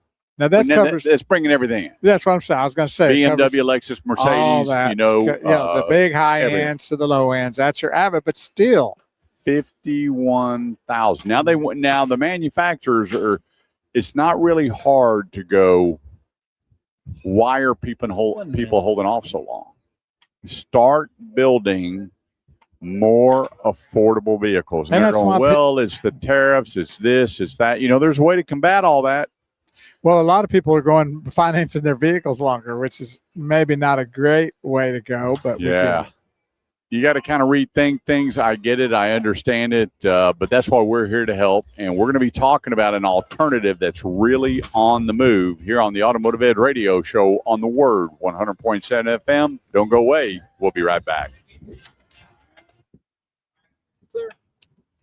Thank you, Mr. Dave Cisco Martin. Yeah. It's Fisco. Hey, you know what, Dave? What's that? My nephew has the same nickname you do. Oh, really? How did he end up with it? I don't know. His wife goes, "Hey, Boo," and I heard her on the phone. I said, "What'd she call you?" And he said, "Boo," and I went, "Well, I know two now." Could only be one. Right. And you know what he said? Not alone. My mom has been calling me Boo since I was a baby, and now my wife calls me Boo. I dig that. I didn't know that name had been around that long. I thought Boo was more recent. I like it. I want my wife to call me Boo. Hey, Boo. Well, they started out calling me Boo, but they were booing. I you. disappointed them, and they changed it to Bo. No, hang on. Hey, Dave. There's a difference between Boo and. Yeah, that is so true. Yeah, I disappointed them, so they dropped that last O. Yeah, Bo's Boo had about 20 O's on it. Babaloo, Babaloo, Baba Boo. Baba Booey. Yeah. Oh boy. Yeah, you know what? I had nicknames with my girlfriends growing up. Oh, did you? I did. I don't remember ever doing that. Did you have the Valentine news edition in the school? You know, we had the. Yeah. Yeah. When you sent Valentines, wrote the little notes to all the kids in the class. Well, no, you paid and you put one in there for your boyfriend or girlfriend. Okay, I didn't never do that. We did nicknames, so everybody had to figure out who it was. Oh, I gotcha. Did they nail your ones you were doing? You know what my one girlfriend called me? What? Booger. Booger. Wow. Why don't you just call me Snot and get it over? I mean, she goes, first time she goes, "You're my little booger." Now, she was so pretty, I didn't care. You could call me, horse manure. I didn't care. Earwax. And so here it was in the Valentine's deal. She wrote a little something. She goes, "To my booger," and everybody. Back then it was cute, but now Booger. Well, we got a new nickname for. But my next girlfriend, she wanted to call me Booger, but you know what she called me instead? What? Butter. Well, instead of Booger, she put a D. Butter. Well, it's kind of close to butter. Butter. Not far from Booger, but Booger. Yeah, I know that. Did you have any nicknames? I know that there's people along the way that's had that Booger name. I'm going like, why would we want Booger? We don't need a Booger hanging out. No. Yeah, I always say that, be careful what you call somebody, especially, Well, I've been called a lot of things along the way, so just don't call me late for supper. Yeah, don't call me Ray, don't call me Jay, or don't call me Ray J. But don't call me Ray J. My sister would call me Gravy because it rhymes with Davy. Oh, Gravy, that's cool. Yeah, I like that. Hey, my Gravy. sister gave all the brothers a girl's name. Oh wow. And what did she call you? Curticia. Oh, that's beautiful. And so my baby sister, when she's mad at me, she'll send me a message. She goes, "By the way, Curticia." I'm like, okay, keep it up. Well, I have a female name too. Oh, I know. It's called Bo. Hey, Dave, do you know what his female name is? No, I don't. What is that? Tell him. Bowena. Bowena? Bowena. I won $200 dressed up like Bowena in a contest that had a lot of people there. Do you have pictures of this? We need to do. share that. I do, but I'm not sharing those. No. Oh, come on. No. How much? How much? Everybody's got a price. Oh, I got a price? Well, we'll talk about that off air. A car. Right, Message brought to you by NHTSA and Advent. It's funny. Oh, funny. You're up. Hey, thanks so much for joining. If you need, get this, an Acura, you need a Subaru, you need a Hyundai, you need a Mazda. I've got the place. Highly Fort Worth, which is not far from where we're at. I I got to tell you what, Tim Boyk, who we went over and did Tim Boyk is on our YouTube page. I did an interview with the GM at Hiley Hyundai. I've got a person going over there to pick up the new Palisade. I had another one pick up Palisade today, so they were shocked. And when you hear I was shocked how great it was, that's where you want to get it. And then right next door, my buddy Kip Gilmore, who's the general manager of Hiley Mazda, you walk in, he looks like he's 18 years old. Wow. Looks like a kid. Could not be a nicer person. We've had two people. One picked up a CX-90. The other one picked up a CX-70, and it was absolutely phenomenal. And then over at the Subaru store, my buddy Abe, he's also on my YouTube video. You want to meet a guy that just, man, you see this big burly guy come out, and I don't think he ever quits smiling. It's almost like he's got a coat hanger in his mouth that's been bent. You know, they bent it up and smile. I'm telling you, he's the happiest Subaru general manager I've ever met. Go online, Hiley Subaru Fort Worth, Hiley Hyundai Fort Worth, Hiley Mazda Fort Worth, Hiley Acura Fort Worth, and go meet these guys. You can contact me and say, hey, I want to meet the GM, and let them help you out. All right. Hey, this is new technology. I read this article. I don't know that I would do this. Are you ready? Ready. How about this? It says automated autonomous parking clears the first hurdle. Now, here's the thing. Get this. You can take, I don't know that they would do this. You ready for this? Automated valet parking. Automated valet parking. So, get this. Okay. It's a level 4 autonomous capability that allows a driver to leave the vehicle at a designated drop-off in the parking garage, and via the smartphone app, get this, can command the car to park itself. The car uses sensors and smart infrastructure to navigate to a spot, avoiding obstacles. The vehicle can be summoned via your smartphone. Yeah, thank you very much. But no. So you're going to pull your car up to a garage, get out, and be able to park that thing inside that parking garage. And then when you're done with dinner, command that it return where you left it. Mine's going to end up in Mexico. Could you imagine? I don't, man. Is that not technology at its well, best? we're controlling our lights in our house and our air condition and all those things. Start and cook the meal before you get home. I mean, it's crazy what I know this kind of stuff can do with the connection. But just think, you don't have to tip anybody. You just got to pay for the spot. You don't have to worry about, I remember my wife and I, we parked, I bought our brand new Buick Enclave, and we walked out of Eddie V's. Love the restaurant. Totally. And the guy goes, sir, can I talk to you? And I said, did you wreck my car? And he goes, can I talk to you over here? And there's a big crowd. I went, no. So he drives by, and Melinda goes, it doesn't look that bad. He backed it up, and the whole right side was crashed in. And Melinda goes, so the guy literally goes over and opens her door for her. And she goes, Kurt, the door works. $8,000 in damage. Right. And he was racing a Corvette in a parking garage. How did the Corvette look? Yeah, Corvette made it. But I was sitting there thinking, would you pull up to the entrance of a parking garage and navigate your car into a parking spot, and then when you're done eating, you just hit the button and it returns to where you left it? Wow, I don't know. Now, is that all cars that can do that? No, it's got to be a level 4 autonomous car. Okay, I got that. But it's coming. Well, first of all, I don't have that, so I don't have to worry about it. But I don't know. So if they can install the software in your new car, would you do that? Well, maybe. Everybody that's on all of our feeds, you can post that. Yeah, would you autonomous valet park your car? Would you do that?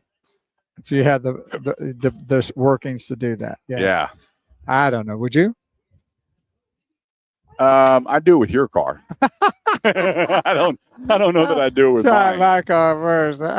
That's right. I don't know. 800-281-TALK, 800-281-TALK. Any topics or anything we're talking about, or if there's a topic that you want to discuss, a car you want to discuss, a situation that you need help or something that you need repaired, all you have to do is give us a call, 800-281-TALK, or if you don't want to talk on the radio, that's okay. All you have to do is go to theautomotiveedge.com, click on Contact Kurt, and leave me your information, and I'll give you a holler. Hey, real quick, I want to talk about something. If you back up about 3-4 years ago, the difference between a certified pre-owned and a new car were really, really close. So people would go, well, why would I pay that much for a certified pre-owned, even though the certifications are so stringent that they have to bring it as close to new as possible. And people go, well, that's impossible. What that means is they have to construct that, they have to touch it up and take out scratches and take out dents and make sure the tires are darn near brand new. They have to exceed just a basic inspection. The interior has to be spotless, mechanically sound. Now, some certifications are adding a big warranty on it. Some certifications are putting a short warranty on it. But here again, people say, well, is that the way to go? And I'm going, well, here's what you need to look at. If you buy a car non-certified, does the extended warranty cover everything that would have been certified?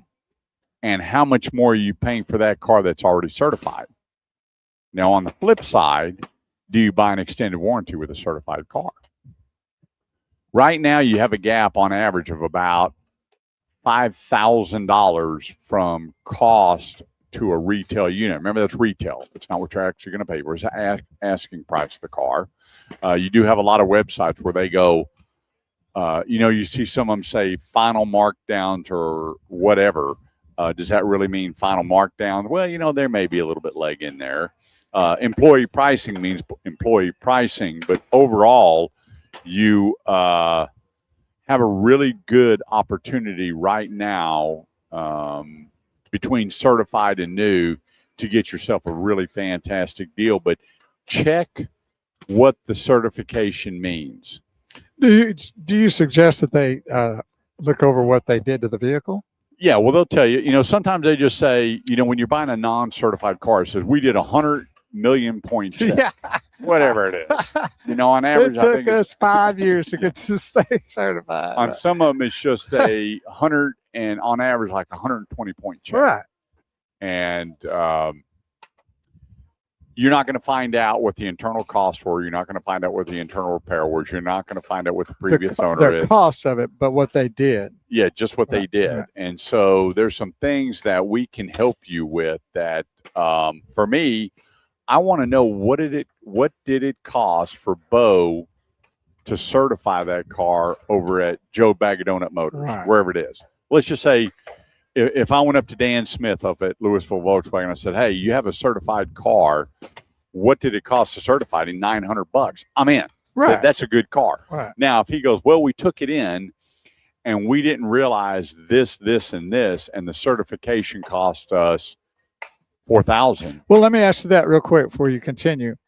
Would a car be certified if they had to put that kind of money into it? Sure. No doubt about it. Oh, I didn't know, because I thought there was certain requirements about mileage is the big thing. Mileage. But let's say they brought in a car with right, 38,000 miles and it took that much money. What would that be? Well, premature brake wear, brakes, tires, transmission problem or something. Well, not really mechanical problem, but just things that they had to put a new serpentine belt tires, on. wheels, things like that. Yeah, if you put a new set of tires on there, that's $1,200, $1,500. Yeah, you do a brake job on here. That's if you do all four tires, let's say $800. Now you're at $1,800. Right, I got you. And then you got to figure reconditioning, dropping all the fluids, and anything else that needs to be done in the car. You got to get ding and dent where the people come out and take care of all of that. So the car's still in really, really good shape. But would you buy that? Yeah, if I see the internal cost on what it was done and I'm able to look at the car, I'm not going to have a problem. Let's take a quick break. We'll get things wrapped up here on the Automotive Edge Radio Show today,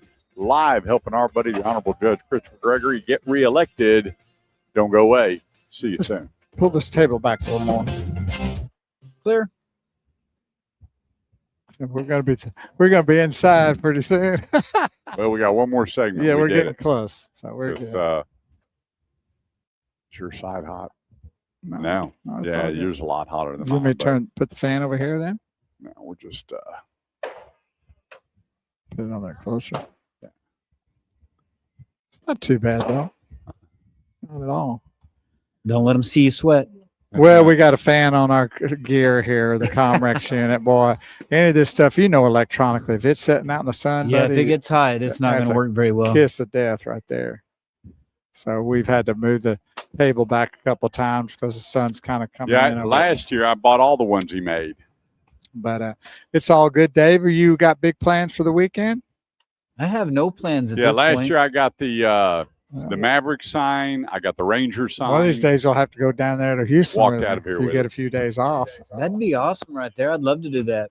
We could go while he's at work. We could go.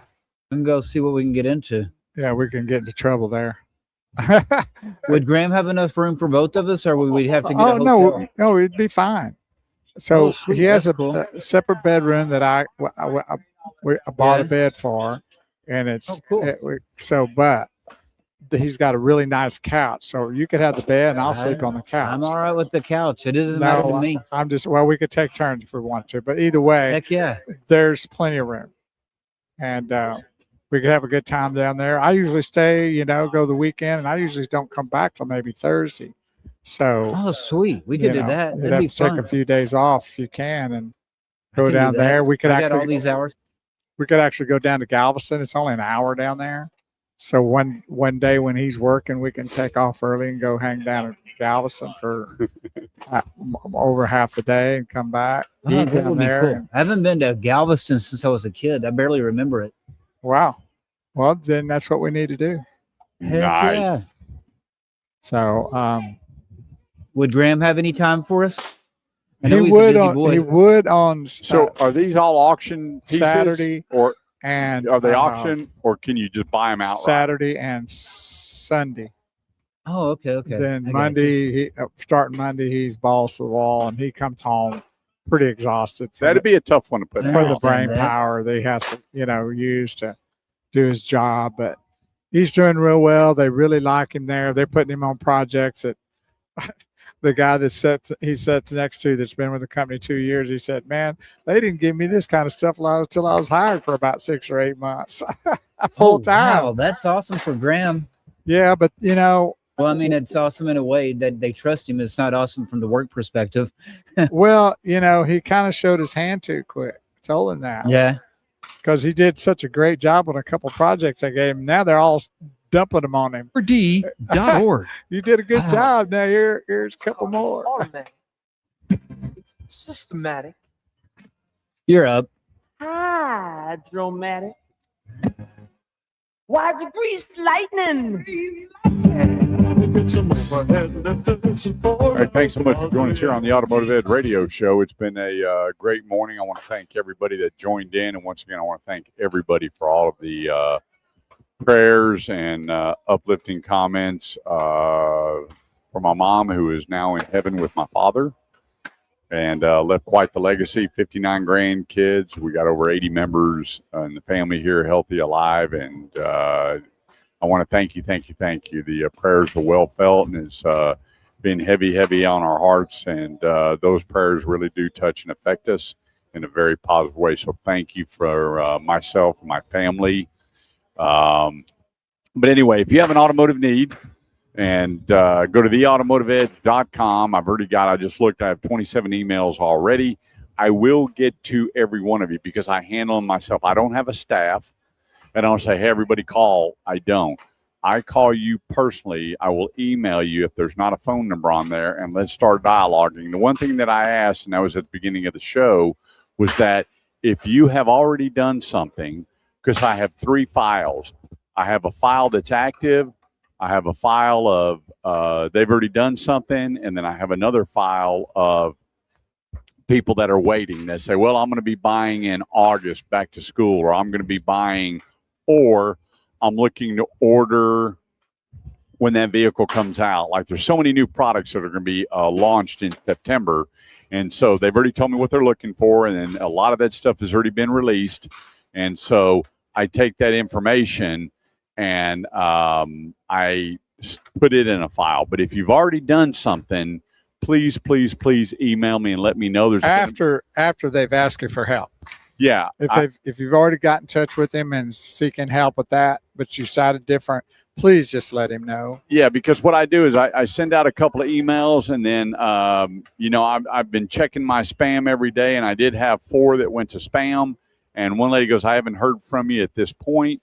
And I sent out an email. I haven't heard a response back, so I apologize. But now every day I'm going through my spam and checking it out and making sure that you're taken care of. And also, too, if you are having an issue, email me. It's bocarver@hotmail.com. That's BOCARVER, bocarver@hotmail.com. That way you have another avenue in order for me to reach out to Kurt, because I don't get spam like he does. All the people love me. But that's right. Anyway, that's just another option, because there's no reason to wonder and then call him, I didn't hear from you. Email me, and then I can let him know. So you got a couple ways now to make sure that your information is fed to Kurt. Yep. We just want to make sure that you're taken care of. And the thing is, if I can move my energy and my time and everything to another person because you've already done something, that would be so, so helpful, knowing that you're already taken care of. And you know what? You're not going to hurt my feelings. I have so many people go, "Well, I'm sorry. I know you spent a lot." No. You never, ever, ever have to apologize to me because you went another route. If you got a great deal and somebody else helped you out, so be it. I'm okay with that. The thing is, I just need to know so we can pour that energy and time into the other people. And I will let you know that I do take your email, and I put that in the library for the newsletter so we can stay connected. Maybe I didn't help you this time. Maybe I can help you down the road, or maybe you're going to need help with service. God forbid, you're going to need body shop. We can help you with all that. So it's not, "Oh, man, I'm sorry, I went with another dealership or I went another route." That's okay. And don't forget the fact that you've got friends and neighbors and loved ones and all those folk that are out there about ready to do something with their vehicle.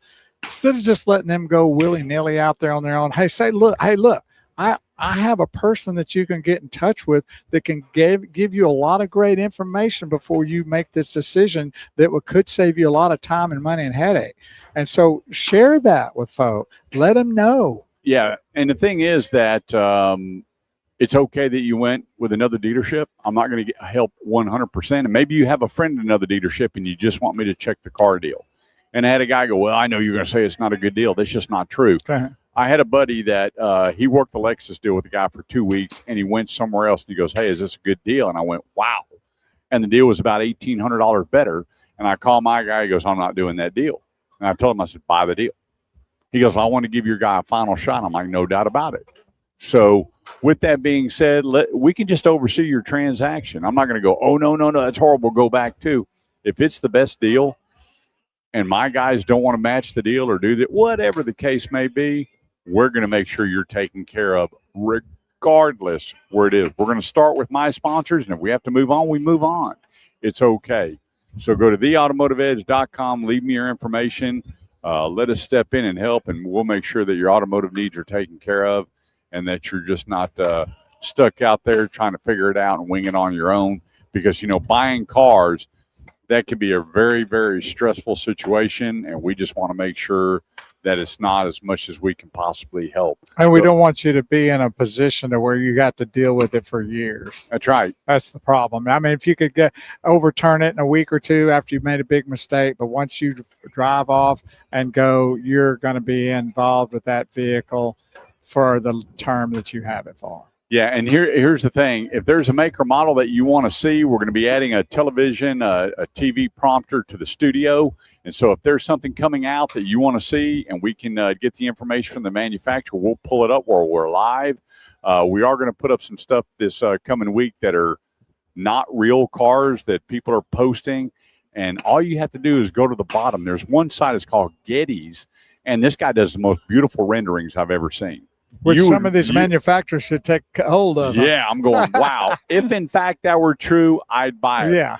But it's not true. Or yes, it is coming down the pipeline. The new Rumblebee is coming out.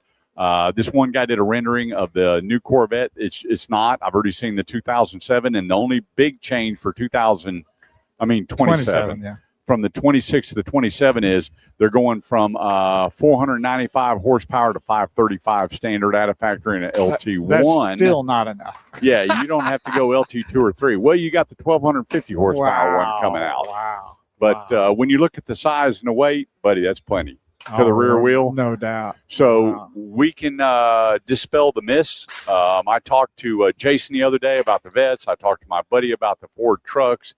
They heard that this new whatever was coming out, not true. I talked to Justin Crane. Everybody said, hey, the Murano's gone. The Murano's not. They have redesigned, remodeled. Absolutely fantastic vehicle. They've got some new pickup trucks coming out. The new Kia truck is not being built yet. And is Kia and Hyundai, Hyundai already has a Santa Cruz. Now what is Kia doing? Well, they have not started building that truck. And these are things we. Is that going to be a midsize? Yeah. Okay, cool. They want to jump in there with, the Tacoma, the Frontier, the Colorado, the Canyon. They want to get in there with all of that. Well, that's a popular thing right now. Sure. Yeah, and we just want to help you with all that. So, and then when it comes to your service, there's so many people that you're going from place to place to place, and they're not fixing it, and they're not getting the right codes, and they're putting a lot of repairs and stuff in it, and it's still not being fixed. Let's get you with the right people. So if they don't fix it, you go back and they do fix it. You're not going to another shop going, hey, Joe Bag of Donuts didn't fix it. Now can you? And it's this code or that code. And then you, the consumer, there's so many things about service you just don't know about. We can help you with that. I had one call me the other day, and they told me this, and this was wrong with the car. I went, wow. So I called Kelly Olson. He goes, buddy, none of that's true. Wow. And so we took them to another place and saved them $2,700. Yeah. They had a $3,300 repair bill, and it was $600 to fix it. That might be one of the biggest things about what you do that could save people more than even purchasing a vehicle. No because you're doubt just at a place to where you don't know. You're just at the hands of the mercy, like a doctor or anybody else, of what they come back and tell you. And you just go like, well, if you're just leaning on that one person, that what they're saying, and not get in touch with Kurt going like, does this make sense? You just liable to be handling somebody $2,800 and not even fix the problem. We've seen that before. Yep. And hey, before we go, Classic Kia Carrollton, my buddy Alan Glover, general manager, Jesse Hull, managing partner. Everybody's been wanting the Telluride hybrids. They got them. You've been wanting the Sportage hybrid. They got them. You've been wanting the best deals that we've seen with Kia all year with APRs. ClassicKiaCarrollton.com. That's ClassicKiaCarrollton.com. They've got them. And if they don't, there's plenty on the inbound where they can tag your name to it and assure that you're going to get it. That's the place to go. I've got two people going over to Classic Kia, one for a Telluride, and the other one is buying a K5. So the place, ClassicKiaCarrollton.com, one of the great sponsors. And anyway, we want to thank everybody for joining us. Thank you for all your prayers and well wishes. Remember, turn off those electronics, get reconnected, tell that person you love them. Have a great weekend. Go to theautomotiveedge.com for all your automotive needs. And remember, it's okay to contact me and say, we've already done something, but thanks for your help. Keep me in your file. Keep me on your phone, because I'm sure somewhere down the road you're going to need me for something. And don't forget that we're here every Saturday morning from 9 to noon here on 100.7 FM, The Word. You can also follow us on our Facebook feeds with the live feed on the Automotive Edge, Shifting Gears on YouTube. Go to YouTube, search the Automotive Edge Radio Show, subscribe, get a lot more information than just our live shows on Saturday, and enjoy the weekend wherever you may be, and be blessed out there, and tell everybody that you love them. That's right. Because you never know. That's right. God bless. Have a great weekend. Thanks, everybody. See you, Dave.